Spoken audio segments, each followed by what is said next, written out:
बिस्मिल्लाहिर्रहमानिर्रहीम। शुरू अल्लाह के पाक नाम से जो नहायत मेहरबान और रहम करने वाला है। मेरे रब की दी गई नेमतों का, रहमतों का, बरकतों का हर लम्हा हर घड़ी शुक्र अदा करके ज़िंदगी गुजारनी चाहिए। अस्सलाम वालेकुम ख़वातीन और हज़रात, हम आपको खुश आमदीद कहते हैं दिल की गहराइयों से। वीकेंड एट होम की live programming Pakistan television network Lahore centre से आप बराह रास्त देख रहे हैं और वो यकीन जाने लगता है कि जैसे महीनों बाद मुलाकात हो रही है, हालांकि ठीक 5 दिन बाद आपसे मुलाकात होती है अल्हम्दुलिल्लाह। और ये मुलाकात हम बामानी इसलिए बनाते हैं कि ताकि मैं और आप कुछ ना कुछ सीख सकें, जान सकें और इर्द गिर्द जो हमारे माशरे में भी हो रहा है, कोई करंट टॉपिक्स हों, करंट इश्यूज़ हों या कोई ऐसी अच्छी बात हो और अच्छी बातें हों, बल्कि वो आप लोगों तक पहुँचाई जाएँ और मिल के जो है एक दूसरे से दिल की भी बात की जाए। ख़वातीन हज़रात, आपको मालूम है कल जो है बजट पेश किया गया और बजट जो है वो एक टैक्स फ्री बजट था अल्हम्दुलिल्लाह।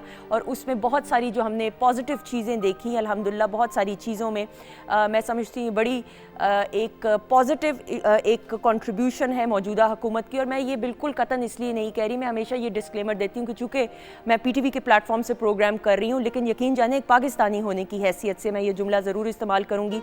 जिस तरह मुलाजमीन के लिए एंड जो पेंशन वाले हमारे बहन भाई हैं उनके लिए जो इजाफ़ा किया गया है पेंशन्स में और सैलरी में भी, तो यहाँ पे मैं समझती हूँ कि ये एक एफ़र्ट ज़रूर की गई है सरकारी, ऑब्वियसली जितने भी मुलाजमीन हैं, ये मैं सरकारी मुलाजमीन की बात कर रही हूँ, तो ये बड़ी खुशाइन बात है।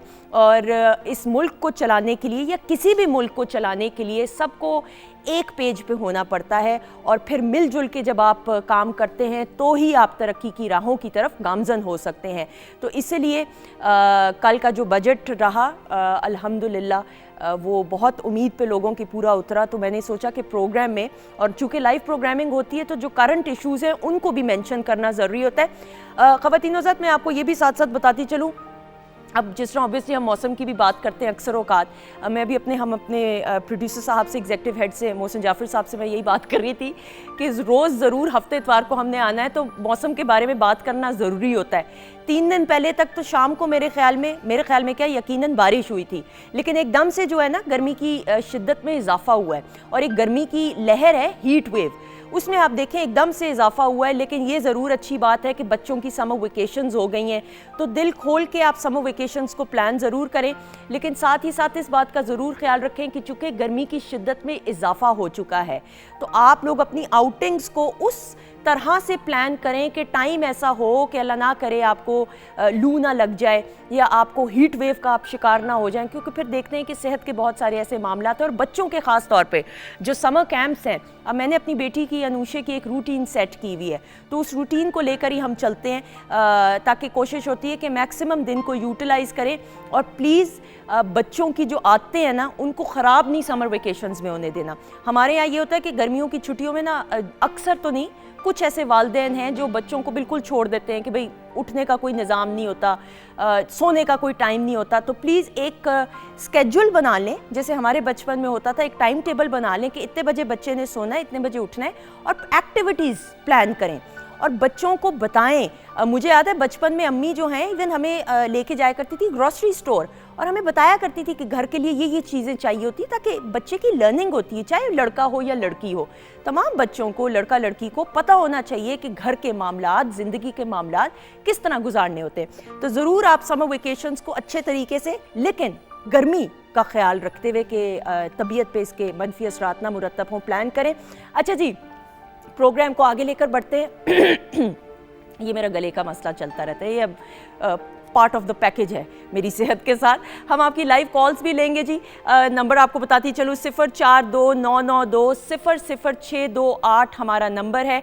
और हमारा पहला सेगमेंट जिसमें सादिया अरशद साहिबा मौजूद हैं, उनको पहले वेलकम करते हैं, फिर किचन के सेगमेंट की तरफ बढ़ेंगे। अस्सलाम वालेकुम। वालेकुम अस्सलाम। कैसी हैं आप? बिल्कुल ठीक ठाक, शुक्र अल्हम्दुलिल्लाह। आप बड़ी हसीन लग रही हैं। सबसे ज़्यादा तो आज जो मेरी नज़र है ना वो माशाल्लाह आपके इतने खूबसूरत खूबसूरत जो आपने शूज पहने हैं ना, आई रियली रियली लव अच्छा रियली मैं आपसे इंस्पायर होती हूँ, थैंक यू सो मच।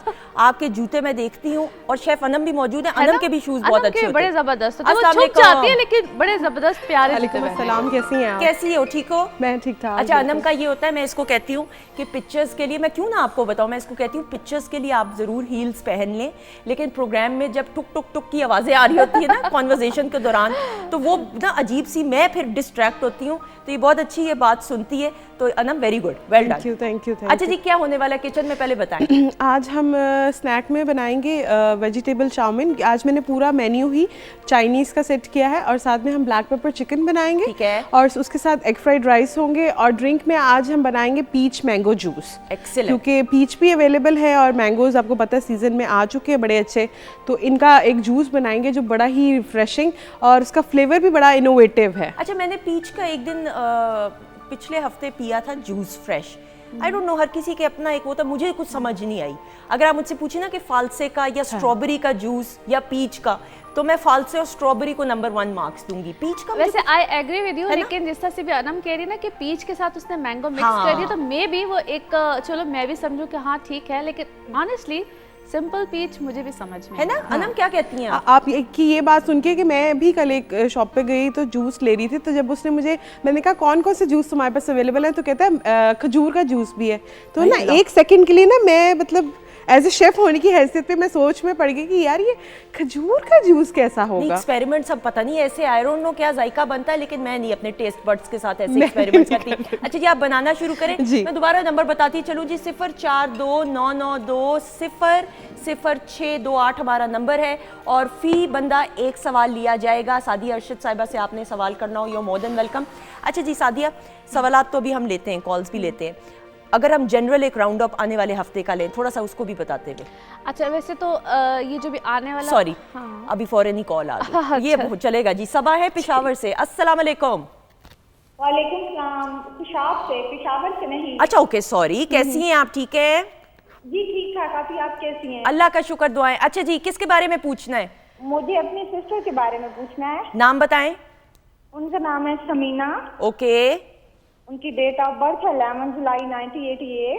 11 जुलाई 1988 जी। जी, उनकी शादी के बारे में पूछना है कि अपनों में होगी कि गैरों में, और कब तक हो जाएगी, जरा डिटेल के साथ please. Okay, thank you so much. Live जवाब सुनिएगा।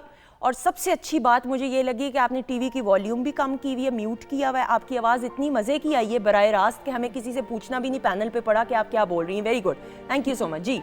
अच्छा इनकी शादी के हवाले से इन्होंने पूछा है, मुझे ऐसा लगता है कि अभी इनके लाइफ में ना थोड़ा सा ज़रा भी ये बल्कि जो टाइम पीरियड चल रहा है, इट इज़ गुड। ठीक अगर है। ये रिश्ते वगैरह देख रहे हैं तो अच्छा वक्त है और इनको देखना भी चाहिए आजकल में, और इसी साल के एंड तक आई एम श्योर कि कोई ना कोई बात बनेगी, चलेगी। लेकिन ऑलरेडी अगर कोई डिस्टर्बेंस आती है, कोई मामला चल के ख़त्म होता है, तो उस चीज़ को बहुत दिल पे ना लगाएं। ये एक पैटर्न इनकी लाइफ में पीछे भी कहीं चला है, अभी भी चल सकता है, so take it easy, normal. और मैं कंपैटिबिलिटीज़ का तो हर दफ़ा ही इस चीज़ का जिक्र करती हूँ कि एक ही वक्त में दो लोगों के बर्थ चार्ट्स बनते हैं, उसमें date of birth, year of birth, महीना, हर चीज़ होनी चाहिए, वो ज़रूर पूछा करें। और इस साल के एंड तक इंशाल्लाह इनके लिए भी कोई अच्छा मामला निकल आएगा। बिल्कुल सही जी। फातिमा है फैसलाबाद से जी, अस्सलाम वालेकुम जी। फातिमा। हेलो, अस्सलाम वालेकुम। वालेकुम अस्सलाम। फातिमा, टीवी की वॉल्यूम प्लीज बंद कर दें बिल्कुल।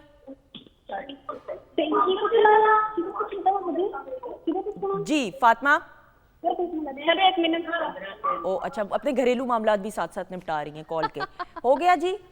अच्छा जी, दोबारा कॉल कीजिएगा, कोई मसला नहीं, बच्चे पीछे रो रहे हैं इस वजह से। अच्छा जी, हफ्ते की बात करें। अच्छा, जो इस हफ्ते की बात हम कर रहे थे, तो उसमें देखिए कि ये जो थोड़ा सा वक्त होगा ना रिलेशनशिप के लिए, थोड़ा सा हर एक के लिए बता रही हूँ, एरीज टू पाइसेस सबके लिए ही है, डिफिकल्ट होगा। एंगर इश्यूज बहुत ज़्यादा होंगे और उनके एक प्लैनेट जिसको हम वीनस बोलते हैं, ये प्लैनेट होता है लग्जरीज का, लव लाइफ का, इमोशंस का। ठीक है। ये अभी आगे कुछ अरसे तक, ये बेसिकली तो अक्टूबर तक, इसको हम कहते हैं कि ये एक अनसेटल्ड पोजीशन में जा रहा है। ओके। ठीक है, ये सबको ही थोड़ा थोड़ा प्रॉब्लम्स देगा। तो इसमें ना हमने क्या करना होता है, मैं सबको एक टिप दे देती हूँ। टिप आप, मैं कॉलर से बात कर लूँ? ये अब चलेगी। सॉरी जी इंटरप्शन। जी सना है चिश्तियाँ से, अस्सलाम वालेकुम सना। वालेकुम अस्सलाम। मैम क्या हाल है आपका? अल्लाह का शुक्र, आपकी दुआएं। आप बताएं कैसी हैं, ठीक हैं? जी अल्हम्दुलिल्लाह ठीक हूँ। मैं अपने भाई के बारे में पूछना था।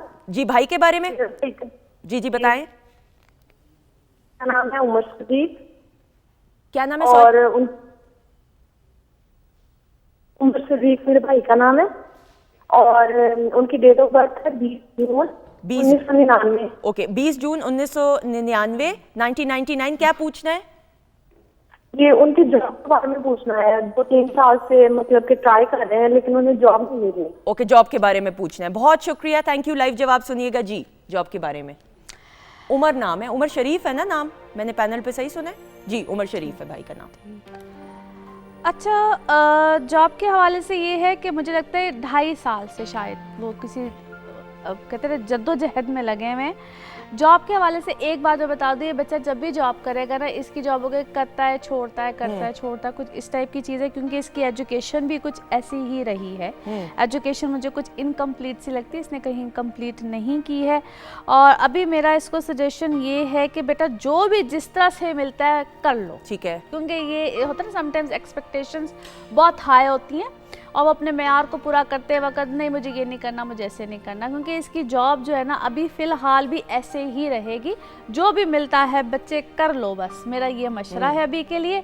एक स्टेबिलिटी आने में अभी वक्त पड़ा हुआ है। हाँ। अभी वो वक्त लगेगा, वो मज़ीद अभी 2-2.5 साल है। ठीक है। तो अभी तो जो भी मिलता है बस ये कर लें। तो इनको मेरा मशवरा भी यही है। बिल्कुल, ऑप्शंस नहीं है तो I think just go for इनको इट। भी मिल रही है ऑप्शंस, मैं बताऊं तो इनको पिछले साल से मिल रही है। ठीक है। बट वो एक होता है ना कि बस मुझे ये मेरा एक मेयार होना चाहिए, ये यानी चूजी नहीं होना पड़ेगा। चूजी नहीं होना। बिल्कुल, जब भी चूजी होंगे इनको ट्रबल आएगी। ठीक है। तो ये चूजी ना हो, बस ये कर लें। और हमेशा ये होगा कि जिस तरह छोटे छोटे टाइम स्पेन के लिए उनको जॉब रहेगी। मुस्तकिल मिजाजी के साथ जॉब नहीं है। बिल्कुल तो सही। अब ये कर लें। अच्छा जी, आप हल की तरफ बताएं। हाँ, हल ये है कि अभी तो जो भी रिलेशंस में जिस तरह से भी है वो अभी टेम्परामेंट्स को ख़राब ना करें, बड़े मज़े से चलें, एक दूसरे का ख्याल रखते हुए चलें।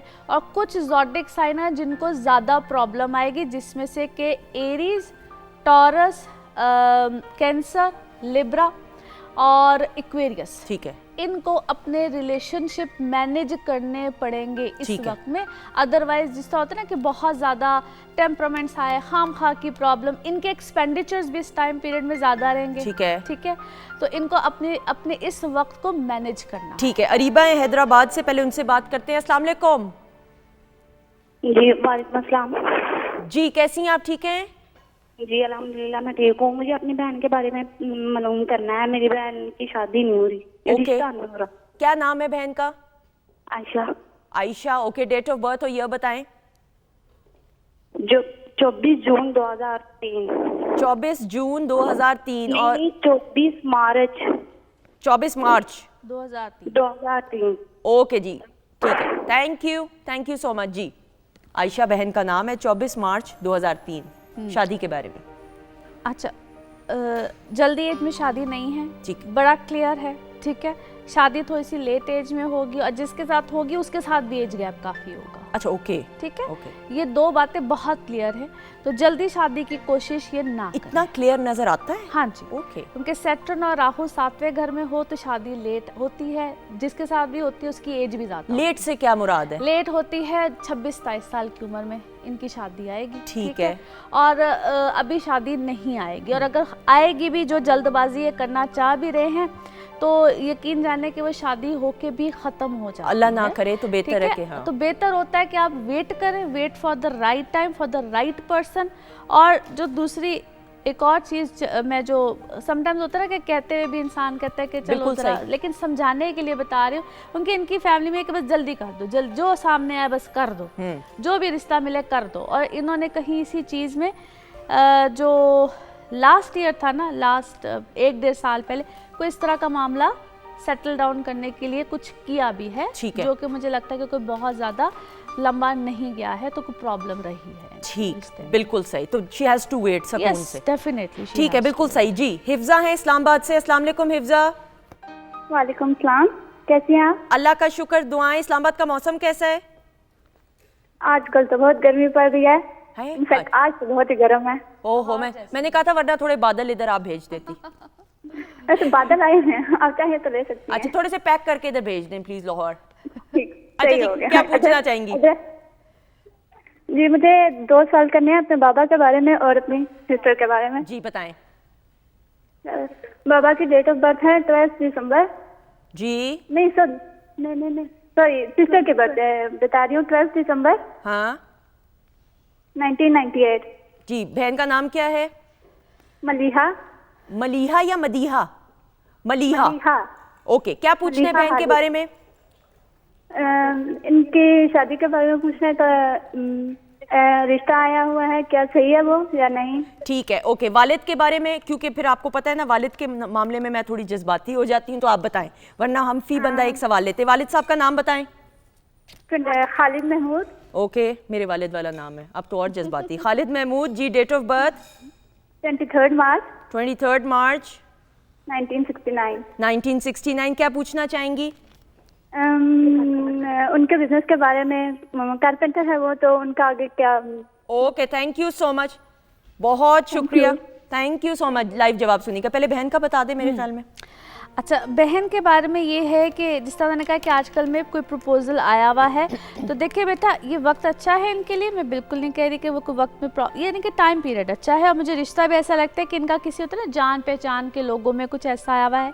फैमिली की चॉइस से ही रिश्ता होगा, फैमिली की जिसको कहते हैं मर्जी से ही रिश्ता या कोई ऐसे मामला है कि जान पहचान के रिश्ता लोग होते हैं। ठीक है, अच्छी बात है, उसको देखिए, भालिए। और एक मेरा सजेशन यहाँ पे ये है कि ज़रा अक्टूबर तक इस टाइम पीरियड को लीजिएगा, इसको कहते हैं खींचिएगा, ठीक है। अक्टूबर नवंबर तक।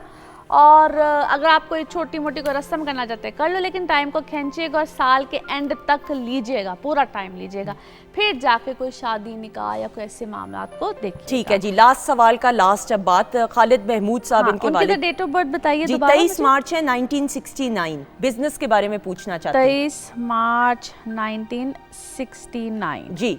और ये कॉल्स का फिर इख्तिताम होगा और इसके बाद हम फिर लाइव सिंगिंग की तरफ बढ़ेंगे। हमारे सिंगर भी वेट हमारा कर रहे हैं जी। मुझे 1 मिनट बस कोई दे मसला नहीं है। अनम, कहाँ तक मामलात पहुंचे? ठीक है, ब्लैक पेपर चिकन को, और अब बस मैं उसको जो है शैलो फ्राई कर रही हूँ। एक तरफ जो है मैं राइस के लिए स्क्रैम्बल एग्स बना रही हूँ उसके लिए, क्योंकि एग फ्राइड राइस के अंदर जो है एग्स को करे। तो अगर आप बताओ, मैं रेसिपी शेयर कर दूँ आपके साथ। रेसिपी अगले सेगमेंट में कर लें। हाँ, आपने जब जहाँ तक किया ना काम, मैंने कहा मैं वो पूछ लूँ जी। अच्छा, इनके वालिद साहब को ना पिछले 2 साल बिजनेस वाइज काफ़ी प्रॉब्लम रही ठीक है, है।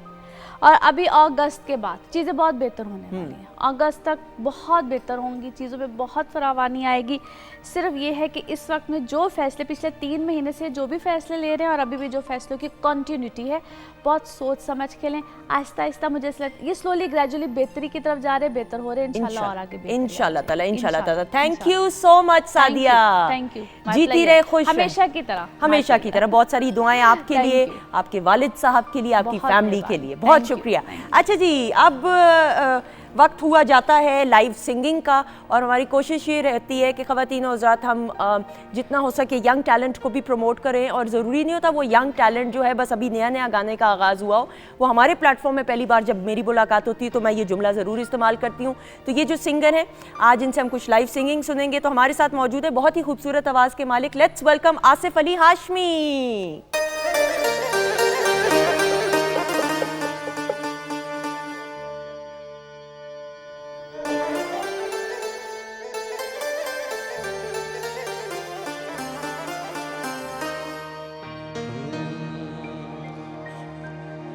रंजिश ही सही, रंजिश ही सही, दिल ही दुखाने के लिए रंजिश ही सही,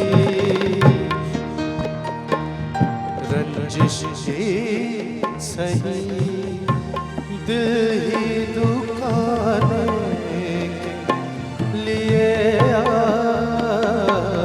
रंजिश ही सही।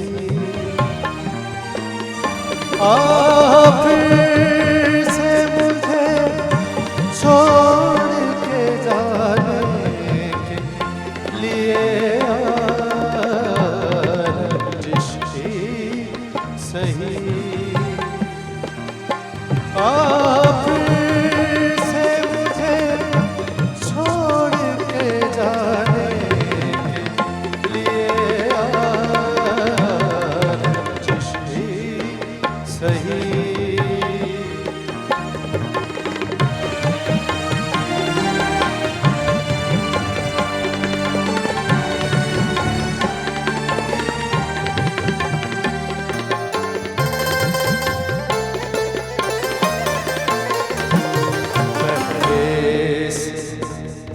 पहले से मरासिम न सही, फिर भी कभी तो पहले से मरासिम न सही, फिर भी कभी तो रस्मों रहे दुनिया ही निभाने के लिए सही। फिर से मुझे छोड़ के जाने के लिए सही।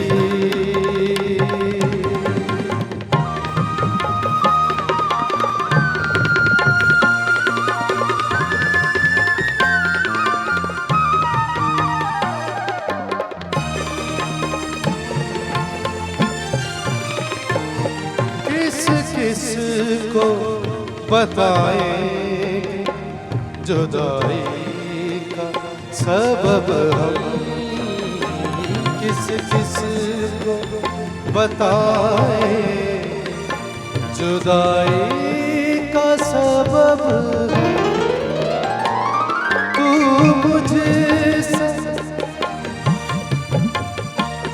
तू मुझसे खफा है तो ज़माने के लिए सही। तू मुझसे खफा है तो ज़माने के लिए सही।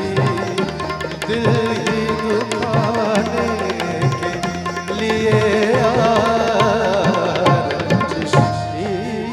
सही।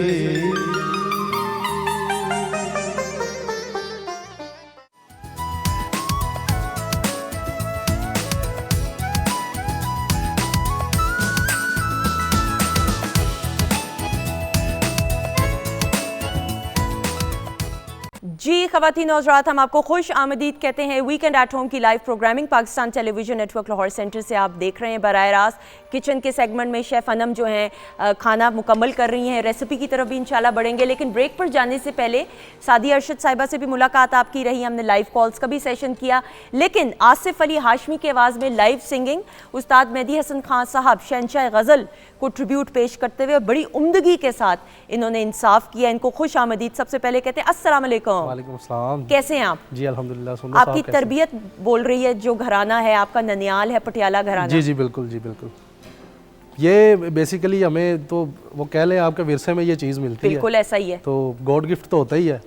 साथ हमारे जो फीमेल्स होती हैं हमारी फैमिली में, वो माशाल्लाह काफ़ी वो भी अच्छा गा लेती हैं, लेकिन उन्हें परमिशन नहीं है कि वो इंटरनेशनली या सोशल मीडिया पे कहीं पर परफॉर्म करें। लेकिन आप माशाल्लाह घर की हद तक, लेकिन आप अपने घराने का तो नाम रोशन करें ना, that is a very good thing. मेरी जो वालदा है, मैं आपको बताता चलूँ कि बहुत अच्छी नात ख़्वां माशाल्लाह। उनको मैं सुनता था, फॉलो करता था, तो बस वहाँ से उनको मैंने देखा, मैंने उनको फिर नात सुनाई, उसके बाद मैंने कुछ गाना सुनाया उनको, वो बड़ी अप्रिशिएट किया उन्होंने मुझे। उन्होंने कहा बेटा आप गाया करो, तो वहाँ से ही उनकी परमिशन से मैंने स्टार्ट किया। परमिशन और दुआ, जी जी, माँ की दुआ के साथ दुआ आगाज़ तो हुआ उनकी ऑब्वियसली साथ ही तो है। फिर बरकत खुद ही आ जाती है। ख़वातीन औज़ात, अच्छा जी, अब सेकंड सेगमेंट। और ख़वातीन औज़ात, आपको मालूम है कि हम सेहत के ऊपर और सेहत से रिलेटेड मुख्तलिफ टॉपिक्स के ऊपर गुफ्तगू करते हैं। हमारे साथ तो सबसे पहले जो मौजूद हैं वीकेंड एट होम की फैमिली मेम्बर, उनको खुश आमदीद कहते हैं, डॉक्टर फरजीन मलिक साहिबा। अस्सलाम वालेकुम। वालेकुम अस्सलाम। कैसी हैं आप? बिल्कुल ठीक ठाक। आपकी स्माइल बड़ी अच्छी है। अच्छा, थैंक यू सो मच। अभी मैं बताऊंगी नहीं क्यों। थैंक यू सो मच, क्योंकि हम उसी के बारे में बात राज कब अफशा होगा? ये अभी 2 सेकंड बाद जब मैं डॉक्टर साहब का वो करने लगी इंट्रोडक्शन, उसके बाद बताऊंगी कि ये दांतों से रिलेटेड ही है। ख़वातीन औज़ात, हम सेहत की जब बात करते हैं तो वहाँ पे ऑब्वियसली दांतों का ख्याल रखना कितना ज़रूरी है। हम अक्सर औकात दांतों को, दांतों की सफाई को, दांतों के मसाइल को बहुत निगलेक्ट कर देते, नज़रअंदाज कर देते बदकिस्मती के साथ। जबकि मुझे ऐसा लगता है कि पूरी बॉडी के ऊपर, आपकी पूरी हेल्थ में दांतों की सफाई और दांतों की हाइजीन का एक बड़ा अहम किरदार है, क्योंकि मुंह ही से खाना जाना है, खाना पीना यहाँ से ही आगाज़ होना है। अगर आप इसका ख्याल नहीं रखेंगे तो बहुत सारी बीमारियाँ भी आपको हो सकती हैं। इस हवाले से गुफ्तगू करने के लिए दांतों के हवाले से डॉक्टर इमरान ज़िया साहब हमारे साथ मौजूद हैं। He is a dental surgeon and specialist in dental implants. अस्सलाम वालेकुम डॉक्टर साहब। वालेकुम सलाम। कैसे हैं आप? How are you? अल्लाह का शुक्र, सब खैरियत। Thank you so much. Pleasure is ever mine. अच्छा जी डॉक्टर साहब, स्टार्टिंग फ्रॉम यू, जिस तरह मैंने अभी प्रोग्राम के भी आगाज़ में, सेगमेंट के आगाज़ में कहा, अच्छी सेहत का दांतों के साथ क्या कनेक्शन है? Are they interconnected? अच्छा, इस बात की इम्पोर्टेंस इस तरह से पता लग सकती है कि जैसे हर कंट्री का एक बॉर्डर होता है और उस पे मोर्चाबंद जो हमारे सिपाही और जो हमारे सोल्जर्स होते हैं, they are the first line of defence. वैसे मैं आपको एग्जांपल बताती हूँ कि आपकी बॉडी का जब डिफेंस शुरू होता है तो वो दांतों से और मुंह से शुरू होता है, क्योंकि जो कुछ आप खा रहे हैं, जो कुछ आप पी रहे हैं, जो आप कुलियाँ कर रहे हैं, जो कुछ भी कर रहे हैं, everything will be going through your mouth. अब उसमें सबसे पहले जो हमारे सोल्जर्स आते हैं वो दांत हैं, और उन्हीं दांतों को अनफॉर्चुनेटली, जैसे कि आपने कहा, हम बड़ी बैक सीट दे देते हैं, कहते हैं जाओ पीछे जाके बैठो, आगे तब आना जब बहुत बीमार हो जाओगे।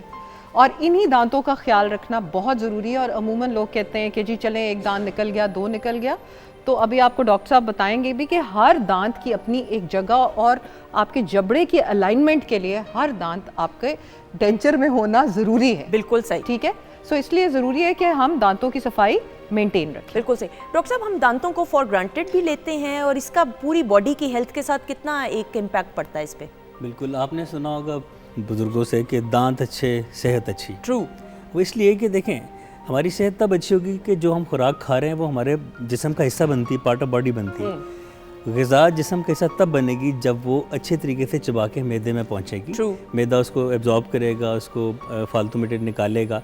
वो तब निकालेगा जब ग़िज़ा अच्छी हालत में, ग्राइंडेड हालत में वहाँ पहुँचेगी, क्योंकि मैदे में दांत नहीं होते, दांत मुंह में होते हैं। बिल्कुल सही। अगर दांतों की हालत सही नहीं होगी, उनमें दर्द हो रही है, उसमें ठंडा गर्म लग रहा है, उसमें मीठा लग रहा है, तो आप फटाफट उसको गुजारने की करते हैं। जब वो ऐसे गुजारेंगे तो मैदे को काम ज़्यादा करना पड़ेगा, और आप किसी ना किसी गैस्ट्रेंटोलॉजी में या किसी मर्ज़ में मुब्तला ही रहेंगे आप। बिल्कुल सही। तो जब तक दांत अच्छी तरह चबा नहीं सकेंगे, वो मैदे में जाएगी नहीं, और जाएगी नहीं तो पार्ट ऑफ बॉडी कैसे बनेगी, सेहत कैसे अच्छी होगी? तो अच्छे दांत अच्छी सेहत की बुनियाद बनते हैं। डॉक्टर साहब, कौन सी ग़िज़ाएँ ऐसी हैं ना, आप खुराक की बात करें, जो दांतों के लिए सही नहीं है, मुनासिब नहीं, और मनफी असरात मुरतब करती हैं? बिल्कुल, ये एक हमारी रोज़मर्रा की हैबिट्स बन चुकी हैं, जिनको हम इग्नोर कर देते हैं और हम उनको रूटीन में लिए चलते हैं। फॉर एग्जांपल, सबसे पहले हम चलते हैं स्वीट्स पे, मिठाई खानी या मीठी चीज़ें खानी।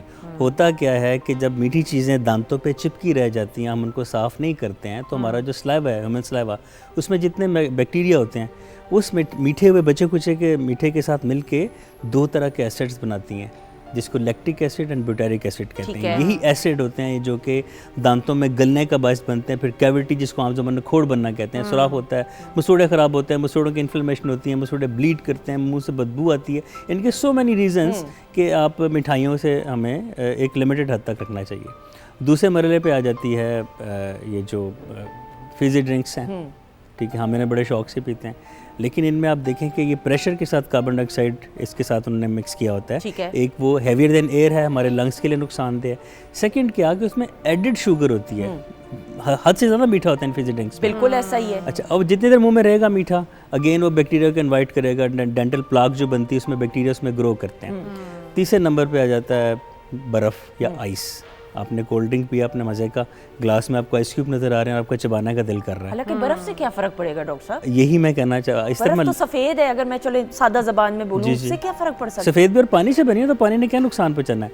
लेकिन जमे हुए पानी को जब आप दबा के आप दांतों से तोड़ेंगे तो वर्टिकल क्रैक्स पड़ते हैं दांतों में, जो आहिस्ता आहिस्ता क्रैक बढ़ते बढ़ते दांत को तोड़ देते हैं, यानी खड्डे टाइप बनना शुरू हो जाएं। खड्डे तो नहीं, लेकिन जैसे लाइनें, क्रैक्स बनेंगे, फिर क्रैक अल्टीमेटली बिल्कुल ट्रू, दांत टूट जाएगा, फिर ठंडा लगेगा, गर्म लगेगा, मीठा लगेगा, खाना खाने से दर्द होगी, तो दांत हेल्दी नहीं रह सकेगा। फिर एक और जो है कि ड्राइड फ्रूट्स हम जो खाते हैं, अंजीरें, खुबानी, ऑल्दो इनकी न्यूट्रिशियस वैल्यू है और इनके डाइट प्लान में भी होता है कि आज आपने 2 अंजीरें खानी है या 2, बट अगेन ये चिपकी रह जाती हैं।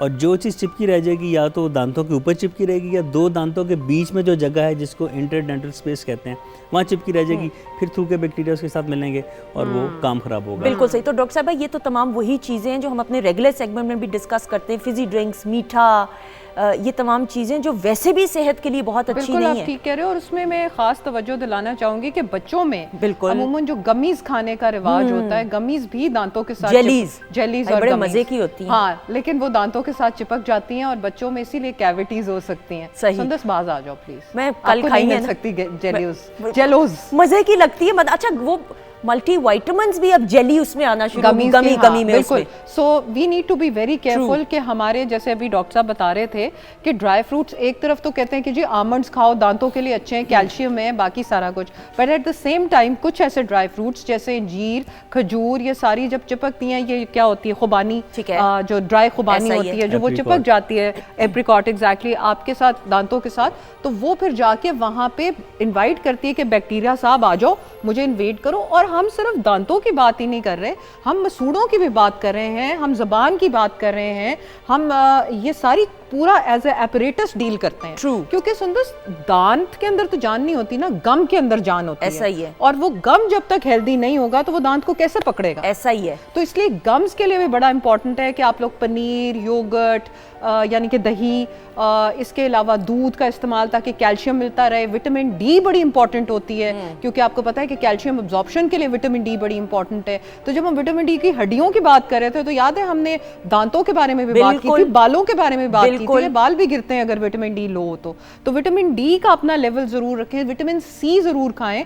और कई दफ़ा ये होता है कि बाजार में विटामिन सी की गोलियां जो बहुत एसिडिक होती हैं वो भी लोग चूसते हैं, तो बेहतर है कि अगर आप उसको निगल सकें तो बेहतर है, जो गोलियां होती हैं निगलने वाली। बिल्कुल सही। इसी तरह एक और बड़ी इंपॉर्टेंट बात, एप्पल साइडर विनेगर हम अक्सर कहते हैं कि पियो, तो जो लोग गलत तरीके से पीते हैं वो अपने दांत खराब कर सकते हैं, तो गल जाते होंगे दांत। बिल्कुल, वो ऊपर से उसकी जो लेयर है ना प्रोटेक्टिव वो उतर जाती है, इसलिए स्ट्रॉ से पीना चाहिए। बिल्कुल सही, क्योंकि एसिड होता है ना इसमें, एसिडिक रिएक्शन होगा तो तेजाबियत होगी, एसिडिक एसिड है ना। बिल्कुल सही। डॉक्टर साहब मल्टी वाइटामिन्स हम बालों के लिए इस्तेमाल करते हैं, बायोटिन्स लेते हैं स्किन के लिए, फलां चीज़ के लिए, दांतों के लिए भी जिस तरह डॉक्टर साहबा कह रही हैं हम मल्टी वाइटामिन्स लेंगे, तो क्योंकि हमें इतना शऊर बहुत सारे लोगों को नहीं है कि दांतों के लिए भी स्पेसिफिकली आप कोई मल्टी वाइटामिन्स लेते हैं। बिल्कुल इंटरेस्टिंगली इन्होंने बड़ी, मैं इनकी बात को एंडोर्स करूंगा कि फॉर एग्जांपल कैल्शियम है।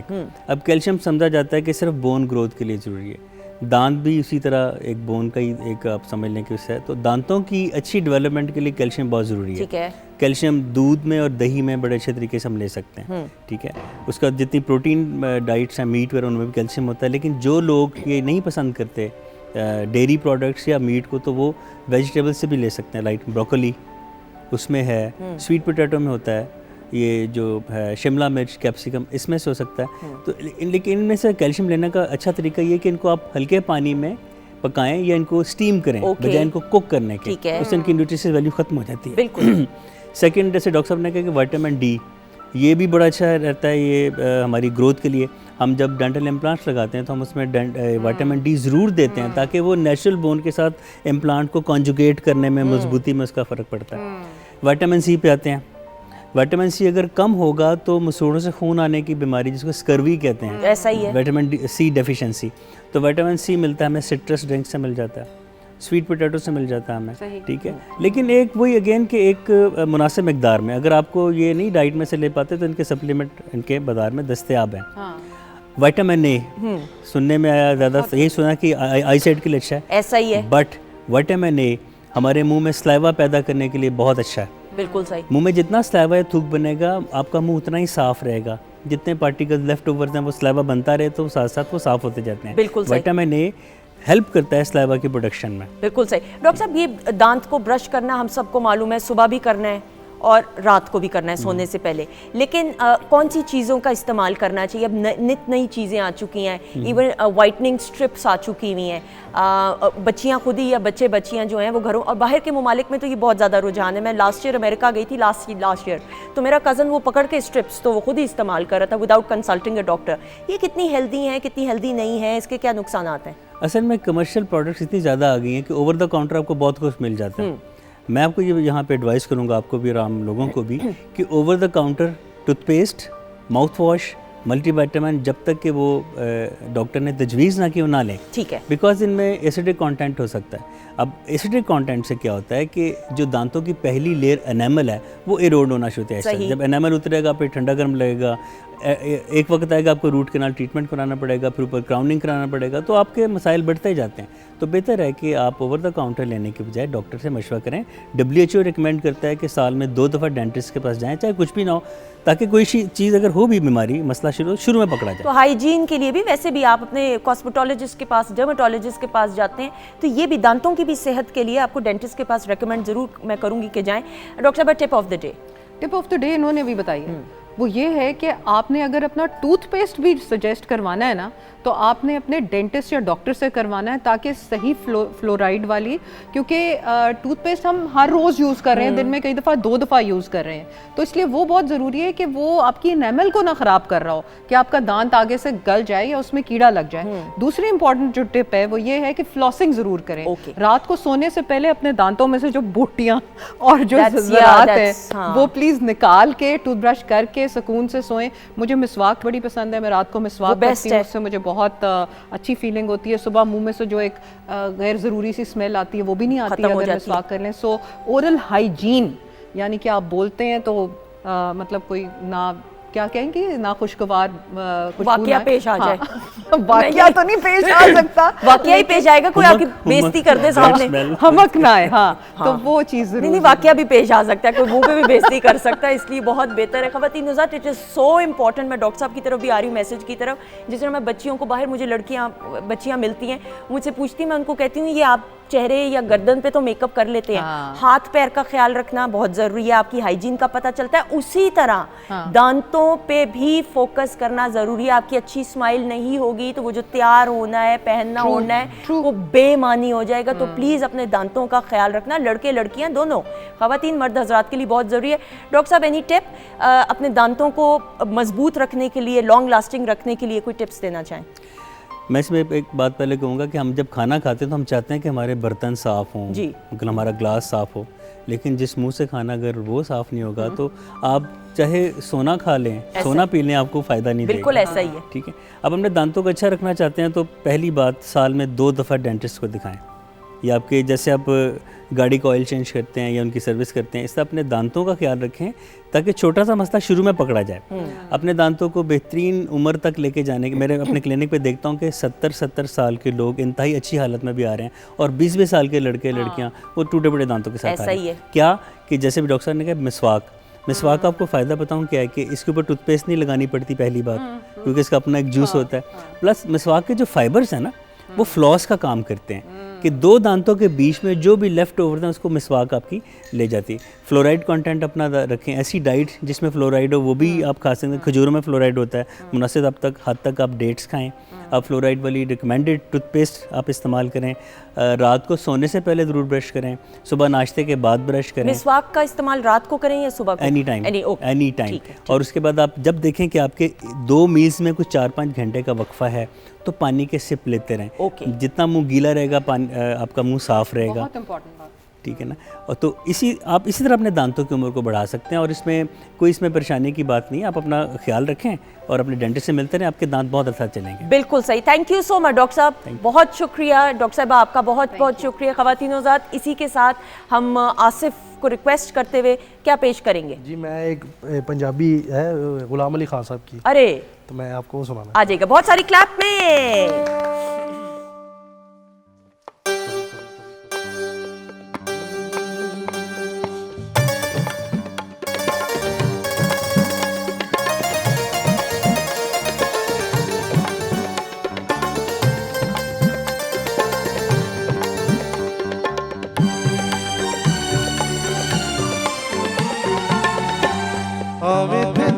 दसा कि मेरे गुज़रे साल, हमें तेनू दसा कि मेरे गुज़रे साल। पल भी ससिया बाबू लगदे, पल भी ससिया बाबू लगदे, जीना बड़ा ही मुहाल है। हमें तेनू दसा कि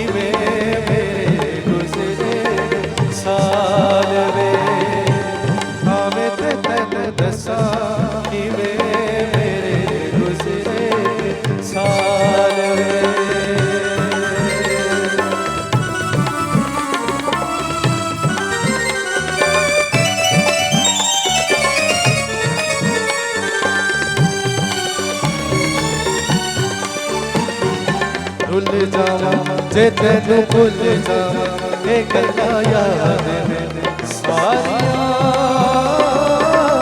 इन्हां ते दस मैनू आया नहीं कदे तेनू याद मेरिया भुल जे तेनू भुल जावा ये गल्लां याद ने सारियां इन्हां ते दस मैनू आया नहीं कदे तेनू याद मेरिया आखिरी सांस तक प्यार कराना आखिरी सांस तक प्यार कराना जीना मैं तेरे नाल नी आवे ते तैनू दसा किवें मेरे गुज़रे साल आवे ते तैनू दसा किवें मेरे गुज़रे साल वे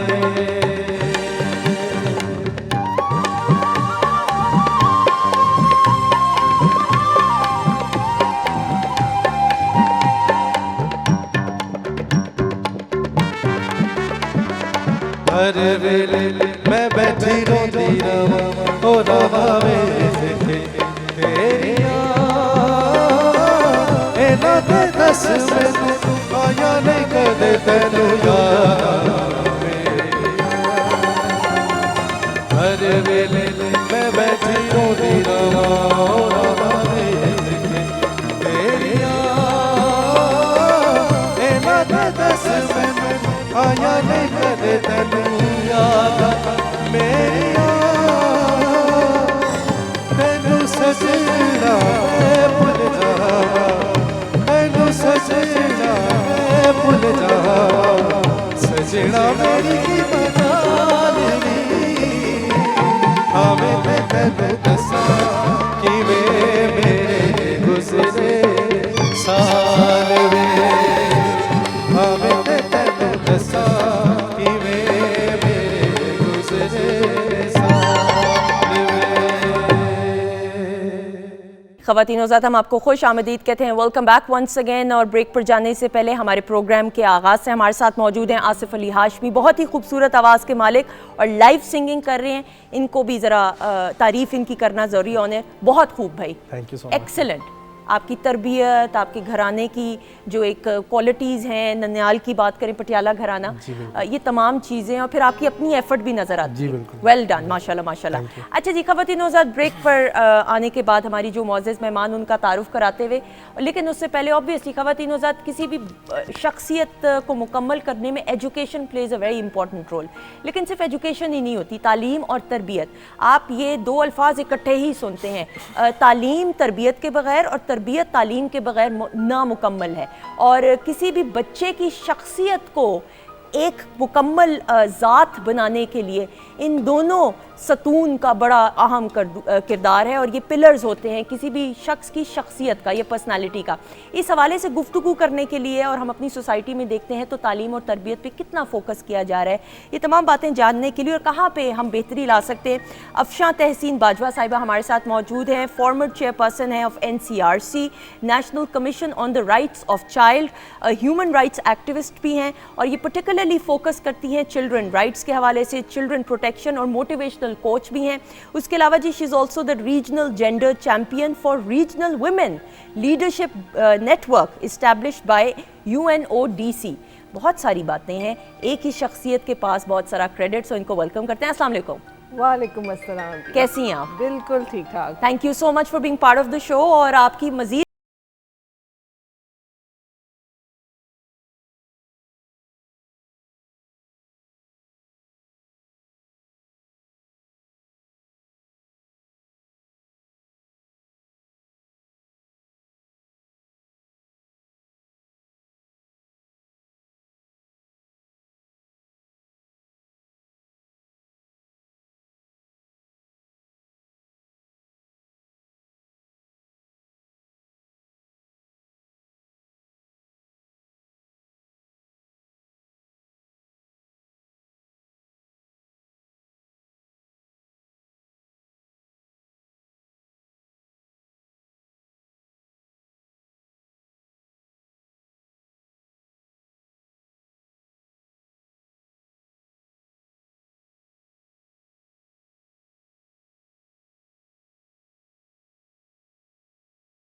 तालीम की तो बात करते हैं और तालीम पे हर पैमाने पे पेरेंट्स फोकस ज़रूर करते हैं, लेकिन तरबियत का कितना अहम किरदार है और आपको क्या लगता है कि कहाँ पे कोताहियाँ हैं हमारी तरबियत में? बहुत शुक्रिया। सबसे पहले तो मैं अप्रिशिएट करना चाहूँगी कि आप लोगों ने एक बहुत ही इम्पॉर्टेंट टॉपिक को सिलेक्ट भी किया और उस पर बात करने के लिए मुझे अपॉर्चुनिटी भी दी। थोड़ा सा हम उससे थोड़ा पीछे चले जाते हैं और आजकल के ज़माने में अपने इर्द गिर्द सोसाइटी पे नज़र दौड़ाते हैं। आप में हम सब और ये सुनने वाले इस बात से 100% इस पे मुत्तफिक होंगे कि हम कहते हैं हर तरफ एक मायूसी के साथ कि हर तरफ माशरे में तशद्दुद है, करप्शन है, बेरहमी है, वायलेंस है, नाउमीदी है, बहुत सारी बुराइयां हैं और हम हर वक्त इन चीज़ों पे बात कर रहे होते हैं, लेकिन हमने सिर्फ उन इश्यूज़ को फोकस किया और हमने कभी इस बात पे फिक्र नहीं की कि इसके पीछे वजूहात क्या हैं। तो इसके पीछे अगर वजूहात देखें तो ये जितनी भी माशरे में हमें बुराइयां नज़र आती हैं या कमियां नज़र आती हैं या गैप्स नज़र आते हैं, तो उनके पीछे बेशक हकीकत ये है कि हम इंसानों का ही अमल दखल है और इंसानों का अमल दखल के लिए ये भी हम सबको मालूम है कि जब हम बड़े हो जाते हैं तो हमारी आदत, एतबार, सोच, पर्सनैलिटी, शख्सियत वो फिर चेंज नहीं की जा सकती है। बिल्कुल। तो अगर आप माशरे में जितनी भी मनफी चीज़ें हैं, बुराइयां हैं, उनको ख़त्म करना चाहते हैं तो उसके लिए उसकी वजूहात के ऊपर काम करना पड़ेगा। बिल्कुल। और ये चीज़ पूरी दुनिया को पता है और ये मेडिकल थ्योरी है कि अगर किसी माशरे को आप हर लिहाज से, समाजी लिहाज से, माशरती लिहाज से, क्या कहते हैं उसमें जिस किस्म के भी आप सियासी लिहाज से उसको आप बेहतर करना चाहते हैं तो उस माशरे के बच्चों के ऊपर काम किया जाता है। बिल्कुल सही। उस माशरे के बच्चों के ऊपर इन्वेस्ट किया जाता है, उनकी शख्सियत साजी की जाती है। और आप दुनिया के जितने भी तरक्की याफ्ता ममालिक देख लें जिन्होंने तरक्की की तो उन्होंने सबसे पहले अपने मुल्क के जो बच्चे हैं उनके जो अवाइल उम्र होती है 8 साल तक, उनकी तरबियत, उनकी तालीम, उनकी शख्सियत साजी, उनके करैक्टर बिल्डिंग और उनमें वैल्यूज़ इनकलकेट करने पे अपनी तमाम इन्वेस्टमेंट की। दूसरी तरफ मैं आपको ये बताना चाहूँगी कि अब हम पाकिस्तान के ऊपर आ जाते हैं। साउथ एशिया में अफगानिस्तान के बाद ये सबसे बड़ा और खुशकिस्मत मुल्क है पाकिस्तान, जिसकी आधे से ज़्यादा आबादी ही यूथ और बच्चों पे मुश्तमिल है। बिल्कुल ऐसा ही है। और हमारे यहाँ थोड़ा सा अगर अपनी सोसाइटी में चाहे कोई गरीब है या चाहे कोई मिडिल क्लास है या चाहे कोई अमीर है, इस वक्त मैं तीनों जो हमारे यहाँ कैटेगरीज को एड्रेस कर रही हूँ।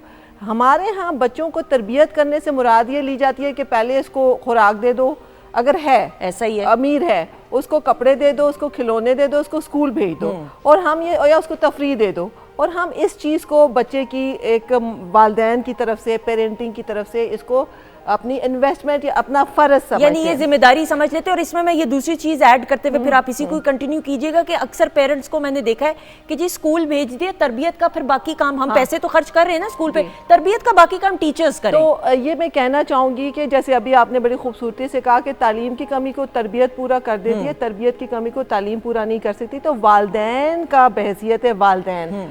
अब हम जो उनको इस दुनिया में बच्चों को लेके आए तो तरबियत, उनकी शख्सियत साजी, उनकी पर्सनैलिटी को एक डेवलप करना, उनमें sense of right and wrong को देखना, उनके अंदर तमाम वैल्यूज़ लेके आना, तमाम लाइफ स्किल्स लेके आना, ताकि हम बच्चों को तालीम के लिए, सर्टिफिकेट्स के लिए तैयार नहीं करते, हम अपने बच्चों को ज़िंदगी के लिए तैयार करते हैं। तो वालिदैन बहसियत एक प्राइमरी जो स्टेक होल्डर है, उसकी जो फोकस है वो उस बच्चे की तरबियत पे कितनी है। अगर आप 20 वालिदैन का भी सैंपल साइज ले लेंगे और पूछेंगे कि आप सुबह से शाम तक अपने बच्चों के साथ जो टाइम गुजारते हैं तो उनको किस किस्म की आपकी तरफ से सपोर्ट मिल रही है, सही। तो आपको दूध का दूध और पानी का पानी और पता चल जाएगा। और सिर्फ ये नहीं होता फाइनेंशियली आप सपोर्ट करें कि जी मैंने फलां क्लास में करवा दिया बच्चे को, आप कितना क्वालिटी टाइम बच्चे के साथ स्पेंड करें। मैडम मैं ज़रूर यहाँ पे ये बात करते हुए आसिफ आप भी ज़रूर बताइएगा, ऑब्वियसली आप यंगस्टर हैं, आप भी देखते हैं अपने घर में भी, इर्द गिर्द माशरे में भी बच्चों को जिस तरह से रेस किया जा रहा है बहुत अच्छे तरीके से भी, लेकिन जहाँ कोताहियाँ और हर किसी की ऑब्वियसली कोताही कहीं ना कहीं ज़रूर रहती है या कमी, उसको सही करने की ज़रूरत है। मैम मैं ये भी देखती हूँ अक्सर औकात के जो पेरेंट्स हैं वो टाइम इन्वेस्ट नहीं करते हैं, जबकि मैं खुद भी माँ हूँ, मेरी भी बेटी है, मेरी बेटी वो पिक करती है जो मैं करती हूँ, जो मैं कहती हूँ उस पर ज़्यादा फोकस उसका नहीं होता। तो प्रैक्टिकली कितना ज़रूरत है हमारी being parents, both father and mother, माँ बाप दोनों की, कि प्रैक्टिकली पॉजिटिव काम करें ताकि बच्चा आपको कॉपी करे। जी आई थिंक आप जो अर्ली चाइल्डहुड डेवलपमेंट का पूरा फिनोमेनन भी देखेंगी तो उस पर ये बिल्कुल सच है कि डायरेक्ट डिक्टेशन से या कहने से या उनको बताने से कभी भी अमल नहीं होता, आपने खुद डेमोन्स्ट्रेट करना होता है। बच्चे जो होते हैं फोटोकॉपी मशीन की तरह होते हैं, जो उस फोटोकॉपी मशीन में डालेंगे वही प्रिंट बाहर निकल के आएगा। तो उसके लिए सबसे जो बेहतर मॉडल ये होता है कि जो वालिदैन कर रहे होते हैं, कह रहे होते हैं, बच्चे उसी की कॉपी कर रहे होते हैं और बच्चों की वही सेम तरबियत हो रही होती है। तो अगर आपने बच्चों को नमाज की तरफ लगाना है तो आपको नमाज खुद घर में भी पढ़नी होगी। अगर आपने बच्चों को एक अच्छा बोलना, बड़ों की अदब सिखाना है तो आपने एक दूसरे का अदब करना होगा, उनको उनके बड़ों के अदब के बारे में बताना होगा। अगर आपने बच्चों को ईमानदारी का सबक देना है तो वालिदैन को वो करेंगे तो बच्चे ऑटोमेटिकली वो चीज़ें सीखेंगे। अगर आपने भाईचारा, किसी की मदद करना और ये तमाम अच्छाइयाँ और गलत को गलत कहना और गलत से बचना, ये चीज़ें आप कहने से नहीं आ सकती, बल्कि ये वालिदैन करेंगे। बचपन से ही बच्चों को साथ साथ रखेंगे, बच्चे देखेंगे भी, सुनेंगे भी और फिर वालिदैन जो कर रहे होंगे वो करेंगे। ऑटोमेटिकली आप एक अच्छे शख्सियत जो है साजी कर सकेंगे अपने बच्चों और ये बड़ा ज़रूरी है। आपको मैं एक छोटी सी मिसाल देती हूँ। मेरी बेटी है, मैं अपने वालिद से बहुत ज़्यादा, आपको मालूम है मेरी अटैचमेंट बहुत ज़्यादा है, हर किसी की होती है, लेकिन मेरी एक्स्ट्रा अटैचमेंट वालिद साहब के साथ है। तो मेरे वालिद साहब जब क्लिनिक से वापस आते हैं तो मैं जाती हूँ उनके पास, तो उनके जो जूते होते हैं ना वो मैं बेड के नीचे कर देती हूँ कि जब वो खड़े हों चले तो जूता आगे ना उनके आ जाए। जब एक दो दफ़ा मैं भूल गई तो मेरी बेटी ने देखा कि माँ भूल गई है, तो मेरी बेटी शी वेंट, उसने वो दोनों जूते जो हैं बेड के नीचे रखे, क्योंकि उसको ये मालूम है कि रोज़ मेरी अम्मी करती हैं तो ये मेरी ड्यूटी भी है। एंड देन आई रियलाइज़ कि देखें बच्चे कितना कॉपी करते हैं। तो आप ख़वातीन-ओ-ज़ात तमाम मसाइल का हल इसमें है कि आप positively, both parents and mother, अगर माँ बाप दोनों पॉजिटिवली कोई काम ऐसा करेंगे तो आपका बच्चा भी वही कॉपी करेगा। और डिक्टेशन से आप यकीन जाने जितने भी लेक्चर्स दे देंगे बच्चा कभी भी नहीं सुनता। आसिफ, आप क्या कहोगे इस हवाले से? जी बिल्कुल इसी तरह ही आप जो बता रही हैं, बिल्कुल इसी तरह ही। आप क्या कहते हो, आपके बचपन में जो आपको जिस तरीके से आपकी तरबियत की गई, आपको क्या लगता है? फिर आपने अपनी वालदा का भी जिक्र किया प्रोग्राम के आगाज़ में। मैं इंस्पायर अपनी वालदा से हूँ लाइफ में। मुझे अच्छी तरबियत की है उन्होंने माशाल्लाह, बड़ों का अदब, और जो बेसहारा लोग हैं इनके लिए कोई काम आना, दैट्स इट्स वगैरह। और आपको लगता है कि जो आपके पेरेंट्स होते हैं ऑब्वियसली वो सही बताते हैं, तब तो नहीं समझ आती, जब खुद प्रैक्टिकल जिंदगी में आते हैं तब रियलाइज होता है? जी बिल्कुल बिल्कुल इसी तरह है। मेरे वाला साहब भी ये बात बताते हैं कि बेटा इंसान के अंदर एक अंतड़ी होती है, जब वो कवारा होता है ना, अनमैरिड होता है, उसको वो अपनी जगह पे स्टक होती है। जब वो बाप बनता है वो अंतड़ी हिलती है। ऐसा ही है। वो कहते हैं कि जब आप अपने ननिहाल चले जाते थे तो मैं पीछे से इतना डिसहार्ड हो जाता था, सोचता था यार मेरे बच्चे मुझे नज़र नहीं आ रहे, कहाँ पे? तो कहते हैं उसी रात में आपकी वालदा के पीछे आपके ननिहाल आ जाता था लेने के लिए कि भाई आ जाओ वापस। बिल्कुल सही। ये होती है ना फैमिली बॉन्डिंग। और फिर मैडम इस तरह बच्चे को कदर भी होती है रिश्तों की, ये भी ऑब्वियसली। अच्छा मैडम, वो सवाल अधूरा रह गया, वहाँ पे ज़रूर मैं इस हवाले से बात करते हुए, हमारे यहाँ पेरेंट्स जो हैं अच्छे स्कूल्स में करा देते हैं, और कराना भी चाहिए कि आला तालीम बच्चे को मिल जाए ताकि बच्चे की शख्सियत मुकम्मल हो जाए। लेकिन क्या सिर्फ टीचर्स का ही रोल है तरबियत में, उन पेरेंट्स के लिए जो फिर सिर्फ स्कूल के ऊपर ही डाल देते हैं कि जी हमारे बच्चे का तो फिर बाकी काम तो स्कूल कर देंगे, टीचर्स कर देंगी? जी, इसमें आप अगर कंटिन्यूम ऑफ केयर को देखें, यानी कि बच्चे को सेंटर में रखें और देखें कि कौन कौन से वो लोग हैं जिनका के फ़र्ज़ है, तो सबसे पहले बुनियादी जो उसमें स्टेक होल्डर केयर टेकर जो है वो वालिदैन आते हैं, क्योंकि वालिदैन ही बच्चे को दुनिया में लेके आए हैं। वालिदैन के बाद डेफिनेटली उसके बड़े हैं और फिर उसातिज़ा हैं और फिर हमारी हुकूमत और स्टेट का रोल आता है। तो वालिदैन देखें स्कूल जो कर रहे हैं ना, मैंने बहुत ज़्यादा स्कूलों पे 2-3 साल इस पे मैंने बड़ा काम किया कि ये जो स्कूल हैं, खासकर प्राइवेट स्कूल, ये क्या बच्चों को दे रहे हैं। तो स्कूल से ये रिस्पांस आया था कि जो बिक रहा है वही सेल कर रहे हैं, तो पेरेंट्स की जो डिमांड है हम वही फुलफ़िल कर रहे हैं। तो हमें दोनों तरफ देखना पड़ेगा कि वालिदैन जब जाएं और वो कहें हमें इन स्कूल्स में अपने बच्चों के लिए ये चीज़ें चाहिए, तो डेफिनेटली स्कूल्स को ये पता चलेगा कि डिमांड जो आ रही है वही उसी को एड्रेस करेंगे। नीड बेस्ड होता है ना ये सारी चीज़ें।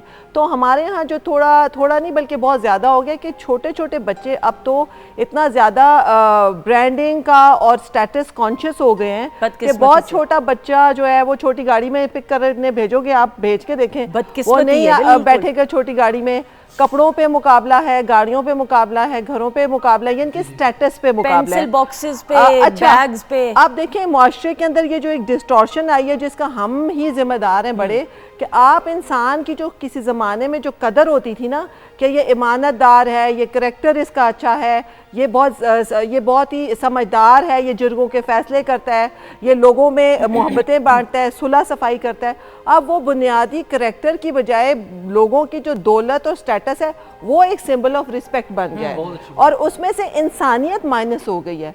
अब जो हमने इतने सालों में बोया है ना, अब हम काटना शुरू हो गए हैं जहाँ पे इंसान की कदर ही नहीं रह गई और बच्चे जो कुछ अगेन जो बड़ों को देखते हैं वो रिफ्लेक्शन होते हैं बड़ों का, वो फॉलो करते हैं। तो हमने स्कूलों में भी, ज़िंदगी में भी, बच्चों की सोच में भी ये चीज़ें इतनी ज़्यादा हमने डाल दी हैं कि उनमें से बच्चों का अच्छा इंसान बन के, एक अच्छी पर्सनैलिटी बन के स्कूलों से निकलना। और यही वजह आप देखें पुराने ज़माने में, अब मैं अपने आप को पुराने पुरानी नहीं है, आप दोनों बिल्कुल यंग हैं, तो हमारे यहाँ जो स्कूलों के अंदर 1-2 जो पीरियड्स होते थे ना, वो बाकायदा उसके अंदर हमें मुख्तलिफ तरह की तरबियत के पीरियड्स होते थे। सही। उसमें जिस तरह भाईचारा है और इस तरह की तरबियत किरदार साजी के पीरियड होते थे, उसमें हमें आज भी याद है बड़ों का अदब क्या, या वो हमारे हज़रत शेख जिलानी साहब की वो मिसाल कि वो उनके सी दिया था माँ ने और जब वो जाने लगे तो उन्होंने कहा सच बोलना बेटा। बिल्कुल। तो ऐसी स्टोरीज होती थी और उन स्टोरीज के थ्रू बच्चों की तरबियत की जाती थी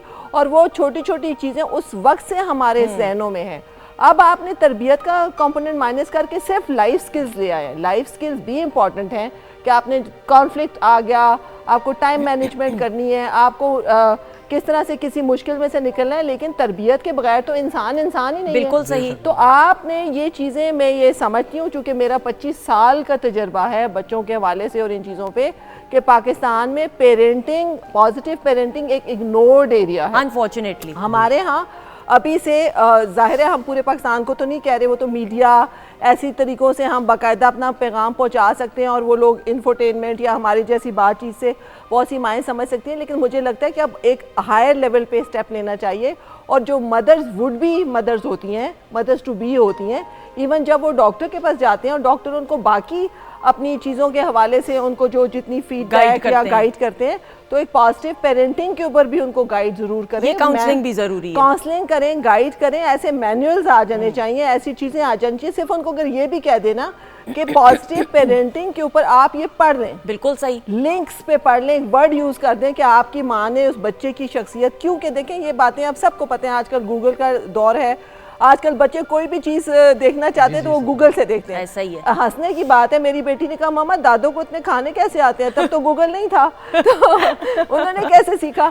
तो देखें अगर ये भी कह दें कि आपने इस बच्चे की तरबियत कैसे करनी है, क्योंकि मेडिकली भी प्रूवन है जो माँ करती है, जो माँ खाती है, जो माँ सोचती है, जो माँ बोलती है, वो उस बच्चे के ऊपर असर करता है और उसकी शख्सियत पे वही चीज़ें आगे चल के आप देखें डोमिनेंट जीन होता है। ऐसा ही तो है। ये चीज़ें अभी हमें आहिस्ता आहिस्ता अपने माशरे को बेहतर, मस्बत, खूबसूरत, खुशहाल, एक दूसरे का ख्याल रखने वाला, कदर करने वाला, तो हमें इसकी तरफ रिवाइवल करना बिल्कुल सही। मैडम मैं यहाँ पे ज़रूर, हमारे बचपन में मुझे याद है वो कछुए खरगोश की कहानी, शेख सादी की हिकायात इतनी सारी होती थी और खैर हमारे कोर्स का भी हिस्सा थी, लेकिन स्टिल घरों में बैठ के स्कूल से पिक करने के बाद अम्मी रास्ते में भी वो टाइम भी अवेल किया जाता था और वो सबसे क्वालिटी टाइम होता था कि स्कूल से आए हैं, वापसी के रास्ते में वो जो 20 मिनट 25 मिनट का रास्ता होता था, तो कहानी कोई सुना रही है या पूरे दिन का अहवाल अम्मी पूछी किसको, ये भी लर्निंग है, फिर आप बच्चे को बताते हैं। तो मुझे लगता है ये चीज़ भी मिसिंग है कि आप उठते बैठते कैजुअली, ये नहीं है कि एक क्लासरूम की तरह घर में बैठा के कि अब मैं तुम्हें कहानी सुनाऊंगी, जिस तरह हमारे पेरेंट्स हमें सिखाते थे, ये भी बहुत ज़रूरी है। मेरे ख्याल से ये सबसे ज़रूरी है। इसका एक डेवलपमेंट में इसको एक टूल है, इसका नाम होता है ट्रांजेक्ट वॉक। आपने जब किसी इंसान से कुछ पूछना है तो कहते हैं उसके साथ, वैसे तो बड़ा मशहूर है सफ़र करो, लेकिन उसके साथ चलो फिरो, या फिर हमारे यहाँ ये बिल्कुल पेट है, मैंने भी यही किया था। बच्चों को गाड़ी में मैं खुद लेने जाती थी और बच्चों जब गाड़ी घर पहुँचने तक बच्चा सुबह से लेके छुट्टी के वक्त की पूरी कहानी आपको सुना बिल्कुल ऐसा। और वही टाइम होता है कि जब वालिदैन को अपने बच्चों की फीडबैक भी मिलती है, बच्चा क्या कर रहा है, क्या सोच रहा है, दिन को क्या किया। बहुत सारी चीज़ें हमारे बच्चों की जो वालिदैन को पता ही नहीं। बच्चे बहुत बुली होते हैं स्कूलों में, उस बच्चे को भी नहीं पता होता मैं बुली हो रहा हूँ। और ऐसे बहुत सारे स्कूलों में ऐसी बहुत सारी चीज़ें हो रही होती हैं जो कि वालिदैन को जाने अनजाने में ये नहीं पता चलता, बिजी हैं, वर्किंग हैं। तो ये बहुत ही एक इम्पॉर्टेंट बात है और हम सबको ये समझना चाहिए कि सिर्फ जिस्मानी नशोनुमा जो है एक बच्चे के लिए मोटा नज़र आना, हेल्दी नज़र आना, अच्छे कपड़े पहनना इम्पॉर्टेंट नहीं है, उसकी सोच कितनी ठीक है, वो ज़हनी तौर पे mental health is more important than their grades. True. तो मेंटल हेल्थ के ऊपर वालिदैन का फोकस होना चाहिए कि बच्चों को ओवरबर्डन तो नहीं है, चाहे स्कूलों में है, बच्चों को पीयर प्रेशर तो नहीं है, बच्चों की कंपनी कैसे है, बच्चा कोई कॉन्शियस तो नहीं हो रहा, बच्चा अलग थलग तो नहीं रहने लगा, बच्चा कोई ज़्यादा तो इंगेज नहीं हो गया। इसके लिए कम्युनिकेशन गैप को ख़त्म करना पड़ेगा। Madam before we wind up एक सवाल, और ये बड़ा ज़रूरी है, हम ऑब्वियसली उन तमाम बच्चों की माशरे की, लेकिन फिर एक ऐसा भी तबका बच्चों का है, हम स्ट्रीट चिल्ड्रन की अगर बात करें, और उसमें आपने बहुत काम भी किया है, बहुत सारे सर्वे, रिसर्च, प्रैक्टिकली आपका तजुर्बा, ऑब्वियसली अपनी मिसाल आप है, उस हवाले से बात करते हुए कि कितना ज़रूरी है, हम सब की जिम्मेदारी है कि इन बच्चों की तालीम के ऊपर भी फोकस करें। मेरे ख्याल से ये शायद बहुत ही बड़ी जिम्मेदारी है। इस वक्त एक कसीर तादाद जो है वो 28 करोड़ तो कहते हैं, लेकिन 28 करोड़ हम 5 साल से कह रहे हैं, और 2.5% पर ईयर के हिसाब से डबलिंग के इम्पैक्ट से पॉपुलेशन ग्रोथ हो रहा है। तो street children, child labourers, domestic labourers, ये इतना बड़ा पाकिस्तान के अंदर इशू है कि इसके पास अगर आप किसी से भी पूछेंगे उस पर आंसर नहीं है कि इनका करें क्या। और ये एक आपके चैनल के तवासुस से मैं कहना चाहूँगी कि जो जितने भी बच्चे हैं ये ड्रग्स का भी शिकार होते हैं, ये अब्यूज़ का भी शिकार है, ये वायलेंस का भी शिकार है, ये हर तरह की ट्रैफिकिंग का भी शिकार है, ये इनके ऊपर आप नाम लें किसी बुराई का, ये बच्चे उसका शिकार है। और इन बच्चों को आगे जब बड़े होंगे तो फिर जो बुराइयां इनके ऊपर अब हमने ये प्रेशर डाल के उनको जिस बुरे मरहलों से ये गुजर रहे हैं, तजुर्बात से बड़े हो गए, ये वापस लौटाना है। बिल्कुल ऐसा ही है। तो जो माशरे में फिर आप कहते हैं रोज़ चोरियां हो गई, रोज़ डाके पड़ गए, रोज़ बुराइयां, रोज़ कत्ल वगारत, तो ये जो इतनी बड़ी मुल्क में तादाद है, छोटे छोटे बच्चे ये बड़े हो के फिर आपको वापस माशरे को लौटा रहे हैं। तो ये हमारी हुकूमत वक्त को, अदारों को, हम सबको सोचना है। अभी रिसेंटली बजट का सेशन गुजरा है, और अगर मेरा टेन्योर या मेरा नाम देखें तो मैंने कितने सालों से बजटिंग फॉर चिल्ड्रन, बच्चों के लिए adequate budgeting age appropriate and equivalent to their population. तो बच्चों के ऊपर, खासकर इन स्ट्रीट चिल्ड्रन के ऊपर बहुत ज्यादा फोकस करने की जरूरत है। मैडम फिर ये भी तो है ना, हम इंडिविजुअली भी तो कुछ कर सकते हैं, अगर फी साहिब हैसियत जो एक बच्चे की भी, और अभी एक बहुत कम है, जितने साहिब हैसियत है वो एक से ज्यादा भी कर ले तो आप मिल के बहुत कुछ कर सकते हैं। असल में हमारा जो थोड़ा सा मुझे कहना चाहिए, मैं ये नहीं कहना चाह रही कि वो उधर ना करें, हम शायद सबसे ज्यादा ज़कात, सदका, चंदा देते हैं, लेकिन हम इतने आसान हो गए हैं जिंदगी में, हम वॉशरूम के अलावा तो कभी पैदल नहीं जाते कहीं, हम वो कौम है, तो हम बहुत देखे सुने पैसे दे देते हैं। तो मुझे लगता है कि अगर हम ये जितने भी बच्चे हैं, जैसे मगरिब में है, जितनी यहाँ पे तंजीमें काम करती हैं इंटरनेशनल, आपको मैं बता रही हूँ, आपको ये लगता है, और जितनी इंटरनेशनल अदारे हैं वहाँ पे इंडिविजुअल्स ने ये सारा डाटा लेके उनको अडॉप्शन की होती है, और उस अडॉप्शन के नाम पे वो पैसा आता है। सही। तो हम ये जो अपना इतना ज़्यादा पैसा देखे सुने हम दे देते हैं, लेकिन अगर जो बहुत सारे ऐसे गवर्नमेंट के ऐसे बहुत सारे इनिशिएटिव्स हैं, सोशल प्रोटेक्शन के बहुत सारे प्रोग्राम्स हैं, प्राइवेटली बहुत से प्रोग्राम्स हैं, तो काइंडली अगर 2-2, 3-3 बच्चे भी हम कहें कि ये इनकी 5वीं तक, 10वीं तक हम इनका खर्चा देंगे, तो आपको अपनी आंखों के सामने एक शख्सियत तब्दील होती नजर आएगी। आप एक इंसान के अंदर इन्वेस्टमेंट कर रहे हैं, तो इतनी खूबसूरत सदका जारिया तो शायद हो ही नहीं सकता जिंदगी में। और ख़वातीन हज़रात ये बड़ा ज़रूरी, और मैं यहाँ पे अपने माशरे में बहुत सारे ऐसे लोगों को भी देखती हूँ जो इनफरादी सतह पे भी उन्होंने बग़ैर किसी की मदद के, और वो अगर मैं नाम उनके लूँगी आप शायद जानते भी नहीं होंगे, लेकिन अगर मैं उनके नाम लूँगी तो वो माइंड कर जाएंगे, वो कहते हैं नाम हमें नहीं, हम अपना ज़ात की हद तक, और ये हमारा और हमारे रब का मामला है, वो कर रहे हैं काम, और ये बड़ी अच्छी बात है। तो ये ज़रूर याद रखिएगा कि मैं और आप इनफरादी सतह पे भी we can create and we can make positive change in the society. आप भी कंट्रीब्यूट कर सकते हैं। तो प्लीज़ खुदारा जितना हो सके, जितने साहिब हैसियत लोग हैं, अपने इन बच्चों के बारे में, माशरे के बच्चों के बारे में, इनकी फलाह बहबूद के लिए, इनकी शख्सियत को मुकम्मल करने के लिए अपना एक अहम किरदार ज़रूर अदा कीजिए। मैडम का शुक्रिया अदा करते हुए थैंक यू सो मच। बहुत शुक्रिया, बहुत शुक्रिया। You've got a beautiful smile and you have got a beautiful program, I must say, with a very quality discussion. So credit goes to you and your team. Thank you so much जी, बहुत शुक्रिया। और इसी के साथ आसिफ, समझ तो आप गए होंगे, आ जाइएगा बहुत सारी क्लैप में।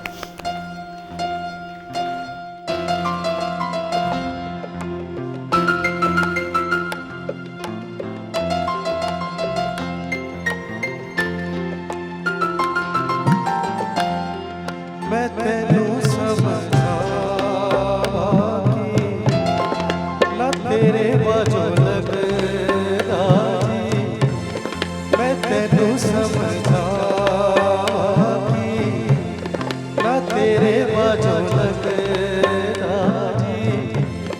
तू की जाने प्यार तेरा मैं करा इंतजार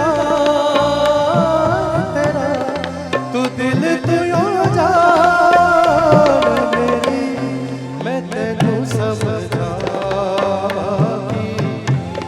ना तेरे बाजू लगदा जी तू की जाने प्यार मेरा मैं करा इंतजार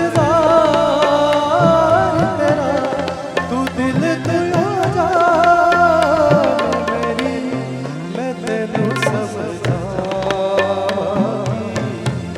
ना तेरे बाजू लगदा जी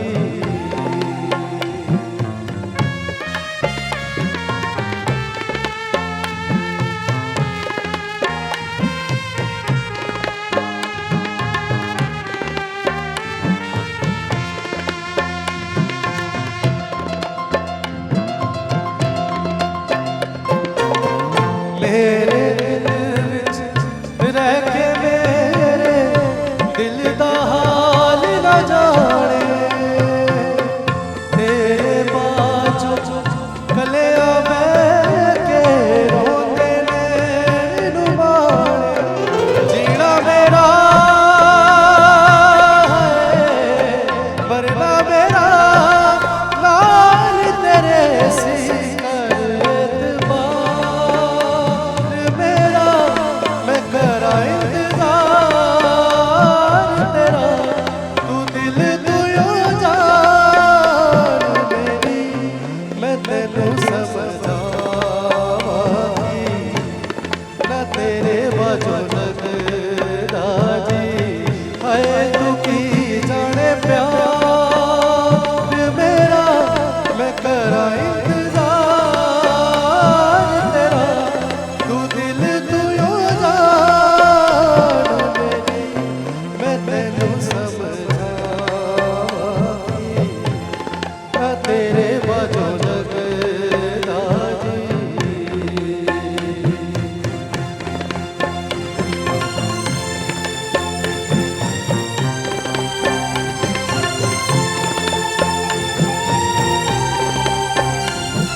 सुजिया सुजिया दिल दिया गलिया सुजिया मेरिया आजा तेरिया खुशबू लब दिया मेरिया दिवे करा किवे करा दूर उदासी कर एतबार मेरा मैं करा इंतजार तेरा तू दिल तू यो जान मेरी मैं तेनू समझावांगी ना तेरे बाजू लगना जी हाय तू की जाने प्यार मेरा मैं करा इंतजार तेरा तू दिल तू यो जान मेरी मैं तेनू समझावांगी ना तेरे बाजू लगना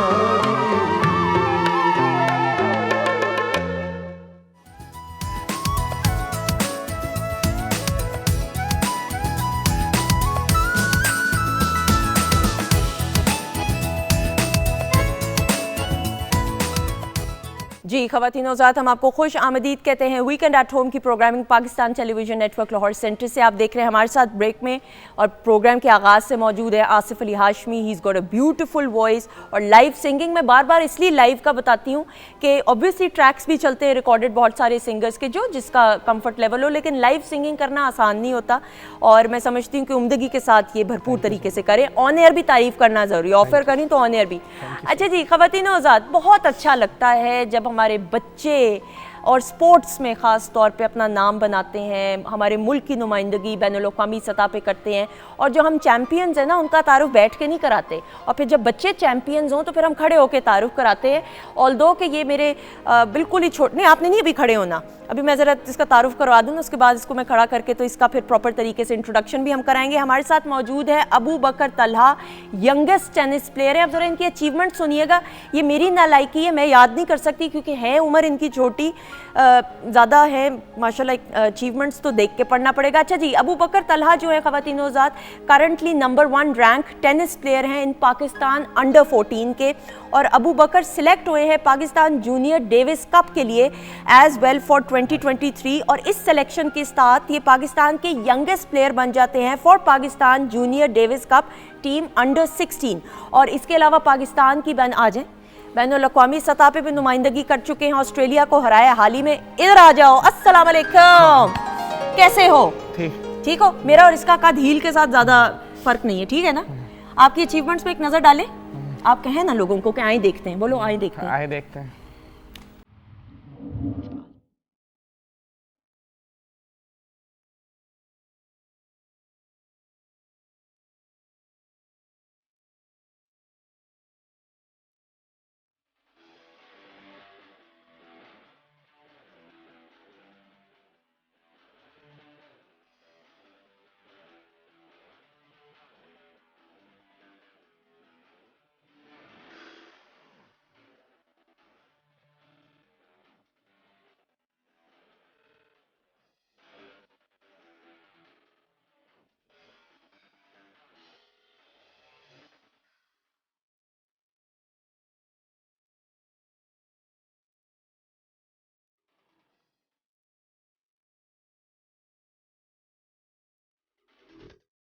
जी, we are with us none other than Abu Bakar Talha, youngest Pakistani champion, और ये नंबर 1 है इस वक्त tennis player in Pakistan for under 14। कैसे हैं आप? जी ठीक हूँ अल्हम्दुलिल्लाह। जितना अच्छा खेलते हैं उतनी आवाज़ हल्की क्यों? डरना नहीं है, ये मैं पहले बता रही हूँ। अच्छा जी, मुझे आप ये बताएं अबू बकर, लड़कों का ज़्यादातर रुझान क्रिकेट की तरफ होता है, आपका टेनिस की तरफ कैसे रुझान हुआ? जी मेरे पापा टेनिस खेलते थे तो मुझे उनको देख के शौक़ पड़ा और मैं फिर टेनिस पे ही, और मेरा अपना शौक़ भी था तो मैं फिर टेनिस। बिल्कुल से। अच्छा, आवाज़ हम थोड़ी हल्की कर देंगे अबू बकर, थोड़ा आपने ऊंचा बोलना है क्योंकि फिर लोगों को आवाज़ पहुंचे और आपसे मोटिवेशन हासिल करें। आपने किस उम्र में आगाज़ किया, कब ये शौक़ हुआ? अभी तो आप इतने खुद छोटे से हो, तो किस तरीके से शौक़ पैदा हुआ? जी बस मैं 3-4-5 साल की उम्र से खेल, मतलब मैंने अब होश अपने टेनिस कोर्ट में ही संभाली है, और मुझे मतलब टेनिस का शौक़ है और मैं इंशाल्लाह इसको आगे लेके जाऊँ। बिल्कुल सही। ख़वातीन हज़रात, आप देखें कि हमने पिछले सेगमेंट में मैडम आई हुई थी और उनसे हम यही डिस्कस कर रहे थे कि जो घर में माँ बाप करते हैं बच्चे उसी को ही प्रैक्टिकली कॉपी करते हैं। और आप देखें कि हमारे सामने अबू बकर की मिसाल है कि इनके वालिद साहब टेनिस खेला करते थे, तो इन्होंने उनको देख के इंस्पिरेशन हासिल की और उसी तरह ही उनको कॉपी करना शुरू किया। Copy is not a negative word इस सेंस में, लेकिन इंस्पायर होकर इन्होंने टेनिस की तरफ रुझान किया। तो आप ये देखें कि आपके बच्चे की शख्सियत मुकम्मल करने में आपके आमाल और प्रैक्टिकली जो आप करते हैं उसका कितना अमल दखल है। तो आपके सामने अबू बकर की भी एक मिसाल है। अबू बकर, मुझे बताएं, tennis now is a very difficult sports. कोई भी स्पोर्ट्स जो होता है वो आसान नहीं होता, लेकिन टेनिस में तो फिर सिंगल्स भी है, डबल्स भी होता है। आप ज़्यादातर क्या खेलना पसंद करते हो? मैं दोनों खेलता हूँ, मैं सिंगल्स भी खेलता हूँ, डबल्स भी खेलता हूँ, और मतलब मुझे शौक़ है, सिंगल्स भी खेलता हूँ, डबल्स भी खेलता हूँ। जो हम टीम इवेंट खेलने जाते हैं मतलब पाकिस्तान की तरफ से, उसमें 2 सिंगल्स होती हैं, मतलब 1 डबल्स होती है, ठीक है। और जो नेशनल टूर्नामेंट होता है उसमें आपकी मर्जी होती है, आप 2 डबल्स खेल लें या 2 सिंगल्स खेल लें, ठीक है। पूरी दुनिया में पाकिस्तान को रिप्रेजेंट किए, एम्बेसडर बन के पाकिस्तान का। सबसे पहले बताओ, इस उम्र में कैसा लगता है? क्लास 8 में है ये बच्चा। जी बहुत अच्छा लगता है कि जब हम मतलब इंटरनेशनल लेवल पाकिस्तान को रिप्रेजेंट करते हैं, और अभी हमने रिसेंटली ऑस्ट्रेलिया को हराया मलेशिया में। एक्सेलेंट। तो हमें बड़ी खुशी हुई। तो ऑस्ट्रेलिया एक बड़ी नेशन है टेनिस के लिहाज से, तो हमें बड़ा अच्छा लगा हमने जब ऑस्ट्रेलिया को हराया। बिल्कुल, आपने इतनी आसानी से फ्लो में बोल दी ना, ऑस्ट्रेलिया को हराया। ऑस्ट्रेलिया को हराना आसान नहीं है। थोड़ा बहुत टेनिस का, थोड़ा बहुत क्या, बहुत टेनिस का मुझे भी शौक है और मालूम है। ऑस्ट्रेलिया की is one of the top teams. पूरी दुनिया में टेनिस की बात करें तो ऑस्ट्रेलिया की रैंकिंग बड़ी होती है। हराना आसान काम नहीं होता। क्या स्ट्रैटेजीज होती हैं जब खेल रहे होते हो, मैदान में होते? मैदान ही हुआ ना, ऑब्वियसली टेनिस कोर्ट हुआ, क्या सोच रहे होते? यही सोच रहे होते हैं कि पाकिस्तान के लिए खेल रहे हैं तो अपना 100% देना है और जीतना है। बिल्कुल सही। पहली बार कब जीते थे? पहली बार हम 2021 में हमने इंडिया को हराया था, वो हमारे लिए बिगेस्ट था। और फिर हम पहले हमने पाकिस्तान में इंडिया को हराया था, फिर उसके बाद हमने काजाख्स्तान जाके जो टूर्नामेंट के फाइनल्स थे उसके अंदर हमने दोबारा इंडिया को हराया था। ठीक है। कभी डर लगा है ग्राउंड पे? पहली बार जब गए ग्राउंड में, टेनिस कोर्ट में गए, इतने लोगों की तादाद होती है, लोग हूटिंग भी कर रहे होते हैं, घबराए, डर लगा कि नहीं? नहीं, डर नहीं लगा, क्योंकि मतलब मैचेस वगैरह मैं खेलता रहता हूँ, तो सही। बिल्कुल सही। कहते हैं कि जो एक प्रोफेशनल स्पोर्ट्स पर्सन होते हैं ना, चाहे स्पोर्ट्स वुमन हो, स्पोर्ट्स मैन हो, बॉय हो, गर्ल हो, आसपास की ना आवाज़ ख़त्म हो जाती है जब आप फोकस कर रहे होते हैं ना अपने खेल पे, तो आपको अपनी आवाज़ सिर्फ आ रही होती। क्या ये सही बात है? सही बात है। जब बंदा अपना मतलब मैच खेल रहा होता है तो सिर्फ बंदा उस मैच पे फोकस करता है, बाहर चीज़ों पे कोई फोकस नहीं होता। बिल्कुल सही। कितनी ट्रेनिंग दिन में क्या करते हो? मैं दिन में पहले 3 घंटे टेनिस खेलता हूँ, फिर 2 घंटे मतलब उसके 5 घंटे टोटल खेलता हूँ, बीच में पढ़ाई वगैरह साथ। तो कोई खाना पीना आपकी उम्र में बच्चे जो हैं सिनेमाज जाते हैं, कोई नहीं? मतलब ज़्यादातर टेनिस फील्ड जाते हैं, लेकिन मतलब कम। क्या सिनेमा टेनिस में करते हो, क्या करते हो?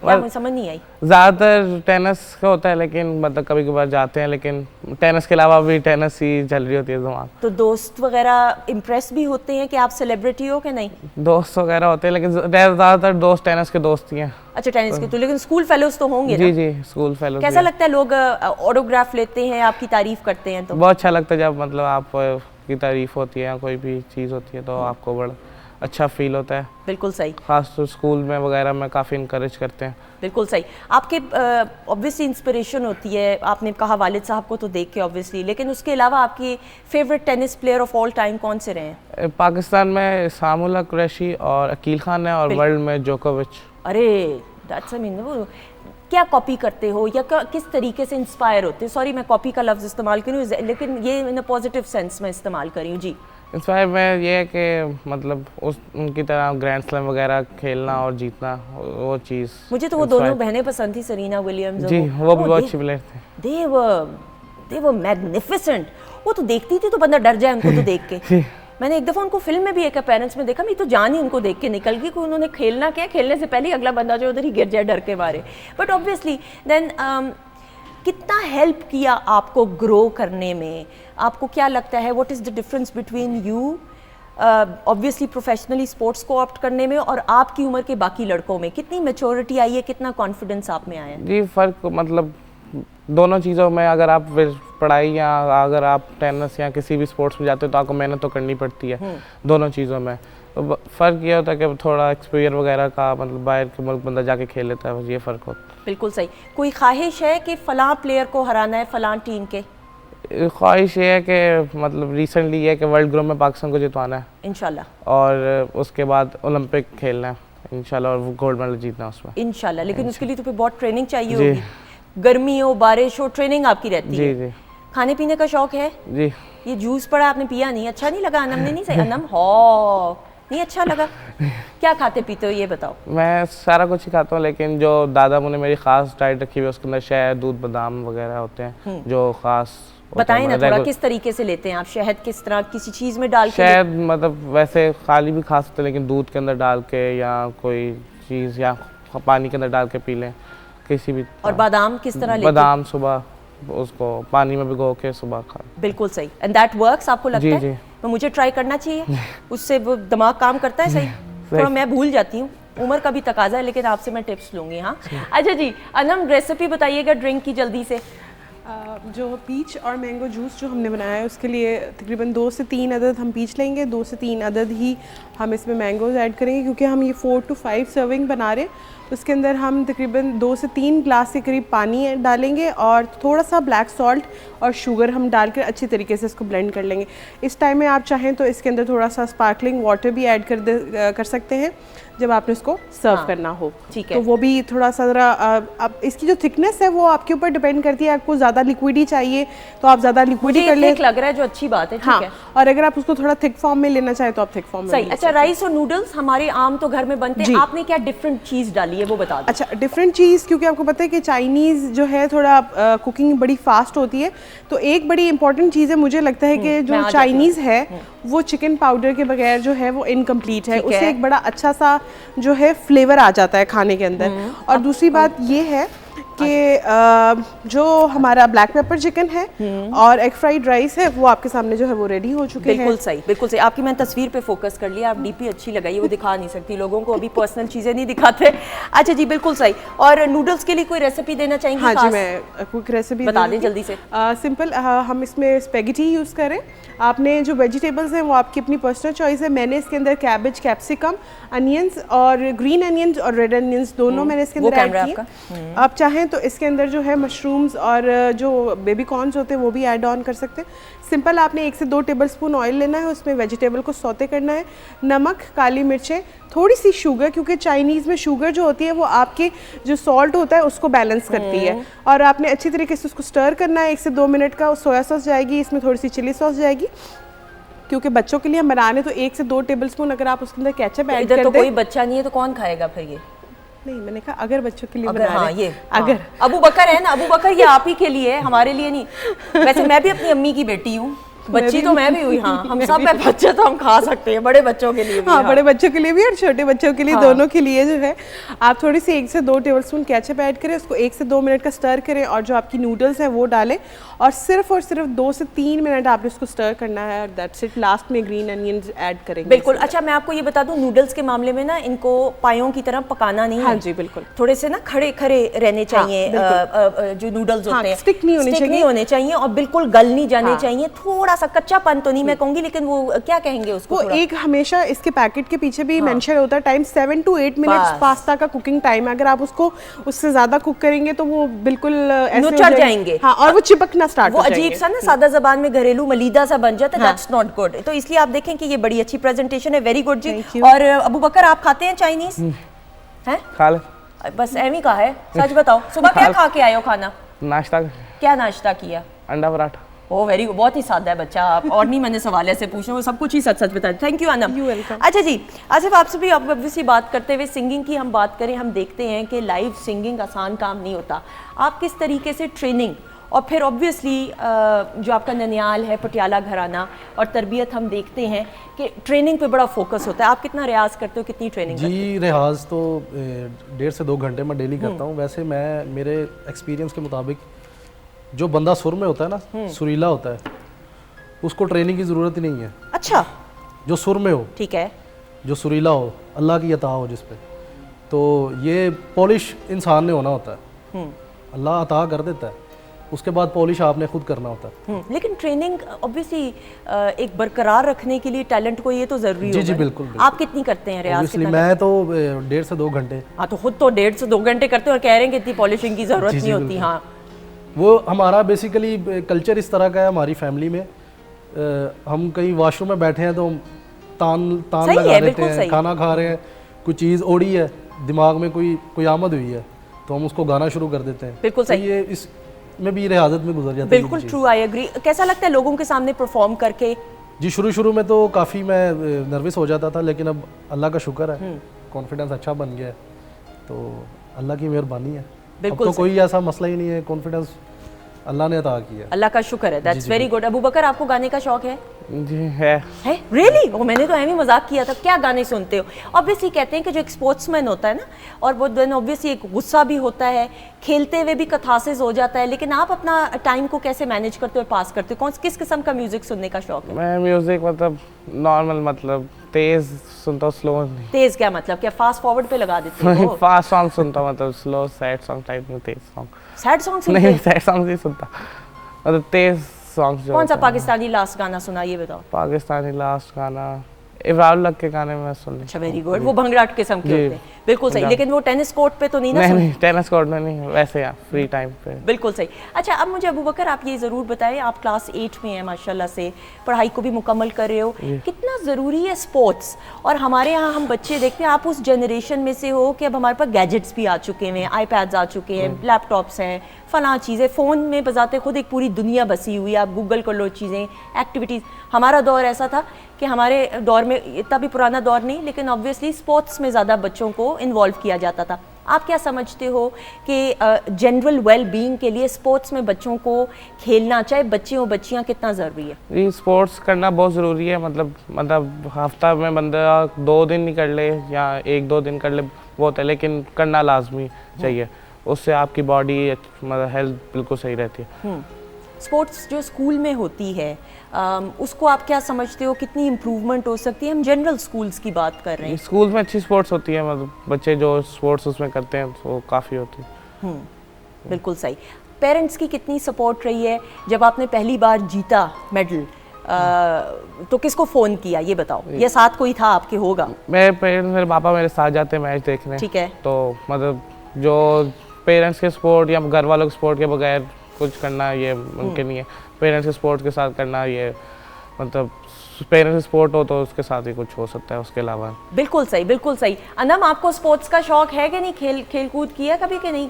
जी बिल्कुल, मुझे बेसिकली बैडमिंटन का शौक है। ठीक है, तो बैडमिंटन वाले बैठते कभी भी नहीं है, आप बैठ के जवाब दे रही हैं, तो खड़े होके दे जवाब। अच्छा जी बताओ। मुझे बेसिकली बैडमिंटन का शौक है और पहले मैं बहुत ज़्यादा खेलती होती थी, लेकिन अब नहीं इतना ज़्यादा। लेकिन अभी कुछ हम फ्रेंड्स प्लान कर रहे थे कि सैटरडे को यूजुअली हम एक साथ इकट्ठे होते हैं एक जगह के ऊपर, तो हम ऐसा कुछ प्लान कर रहे थे कि कुछ हम इसी टाइप का कुछ करें कि हम कुछ एक्टिविटीज़ में आए इस तरह की। तो सैटरडे को आप हमारे लिए नहीं अवेलेबल होंगी, इसका मतलब? नहीं, मैं रात की बात। फिर वही ना, मैंने कहा फिर मैनेज उस हिसाब से हमको करे ना, वरना बिल्कुल ठीक है। अच्छा जी, बहुत ही घरेलू गुफ्तगू शुरू होगी। अच्छा, लेकिन देन ऑब्वियसली अनम आप भी हम बात कर रहे थे, हमने पिछले सेगमेंट में भी, और आपने एक सवाल भी करना था मैडम से, लेकिन नहीं हो सका। कितना ज़रूरी है बच्चों की शख्सियत के लिए स्पोर्ट्स में इन्वॉल्व होना, बच्चों को करना, और तालीम और तरबियत, ये तमाम चीज़ों के बारे में बात करें। स्पोर्ट्स में बच्चों को आजकल जैसे कि बच्चे ज़्यादातर रूम में अपने आप को आइसोलेट रखते हैं और ज़्यादातर गैजेट्स के साथ एंजॉय करते हैं, तो मेरा ख्याल है कि ये बहुत ज़रूरी है कि बच्चे जाएं, बाहर जाके खेलें, किसी स्पोर्ट्स में आएँ। और जो है ये उनकी मतलब उनकी बॉडी के लिए भी बड़ी अच्छी चीज़ है कि वो बाहर जाते हैं, जब एक्सर्शन करते हैं तो ये भी उनके लिए बड़ा अच्छी चीज़ है। और दूसरी मेरा ख्याल है कि पेरेंट्स को, जब मैं और मेरी बहन छोटे थे तो मम्मा हमें बहुत लिवरेज देती थी इस चीज़ की। मैं और मेरी बहन बहुत ज़्यादा साइकिलिंग करते थे। ऐसा ही है बिल्कुल। तो मैंने बहुत टाइम तक साइकिलिंग की है। जब अनटिल अनलेस मेरा एक्सीडेंट हुआ तो मैं थोड़ा सा ज़रा डरती थी, अदर देन, लेकिन हम दोनों बहनों ने बहुत साइकिल चलाई है। तो मेरा ख्याल है कि पेरेंट्स को बच्चों को इजाज़त देनी चाहिए। ज़रूरी है बहुत। आसिफ, आप भी एग्री करेंगे? स्पोर्ट्स जो है ना, नेशनल या प्रॉपर लेवल पे ज़रूरी नहीं है, आप घरेलू लेवल पे भी करें, उससे वैसे भी पूरी पर्सनालिटी में कॉन्फिडेंस कुछ और आ जाता है। बिल्कुल बिल्कुल।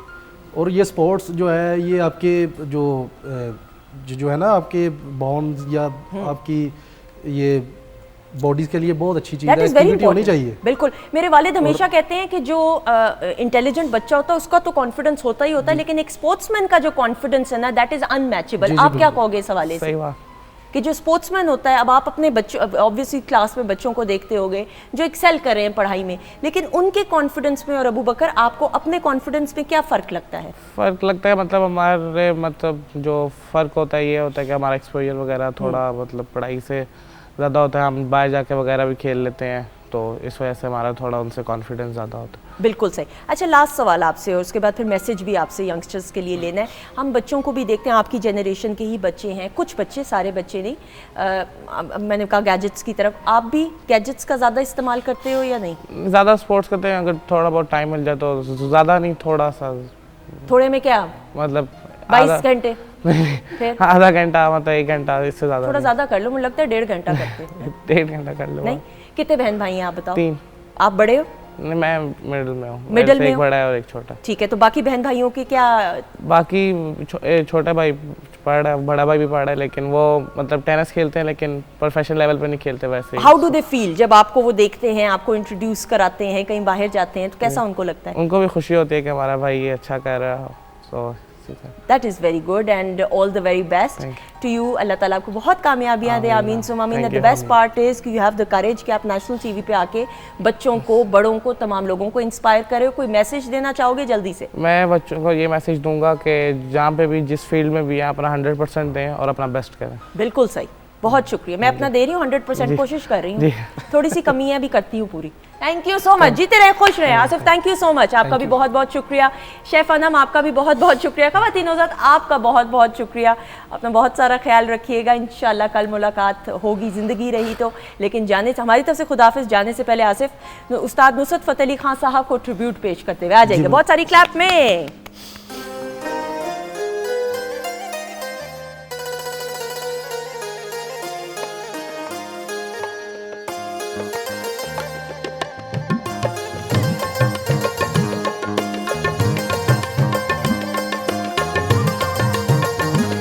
जानिया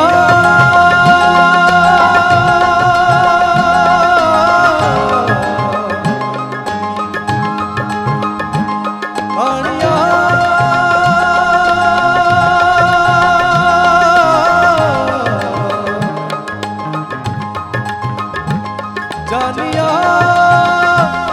आनिया कदी सिख तुनी दुख सुख भोलना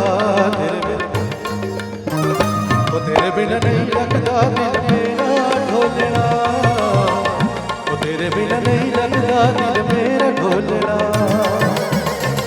तेरे बिना नहीं लगता दिल मेरा ढोलना तेरे बिना नहीं लगता दिल मेरा ढोलना जानिया आनिया तू भी सिख कदी दुख सुख भोलना तेरे बिना नहीं लगता दिल मेरा ढोलना तेरे बिना नहीं लगता दिल मेरा ढोलना तेरे बिना नहीं लगता दिल मेरा ढोलना तेरे बिना नहीं लगता दिल मेरा ढोलना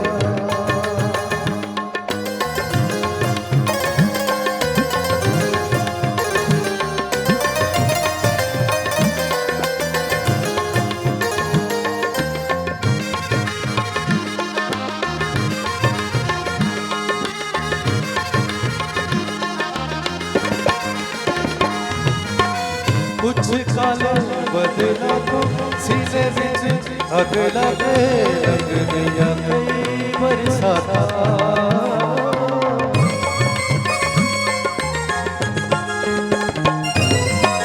कुछ काले बदला तो सीने विच अग लगे लग गया कई बरसाता दूर गयो सजना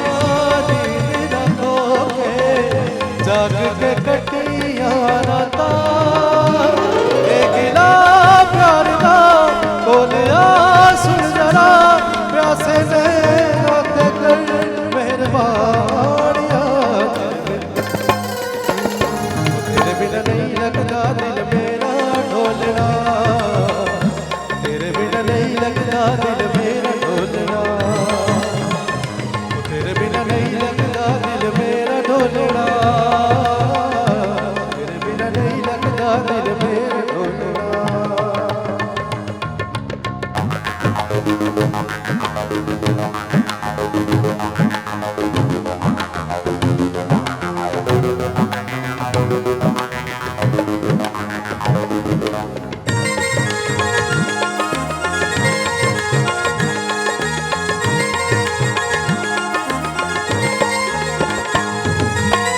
कुछ काले बदला तो सीने विच अग लगे लग गया कई बरसाता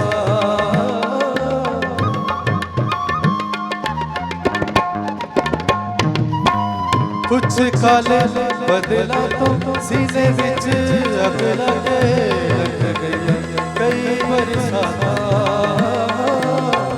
तुर गयो सजना नींद न खोके जाग के कटिया राता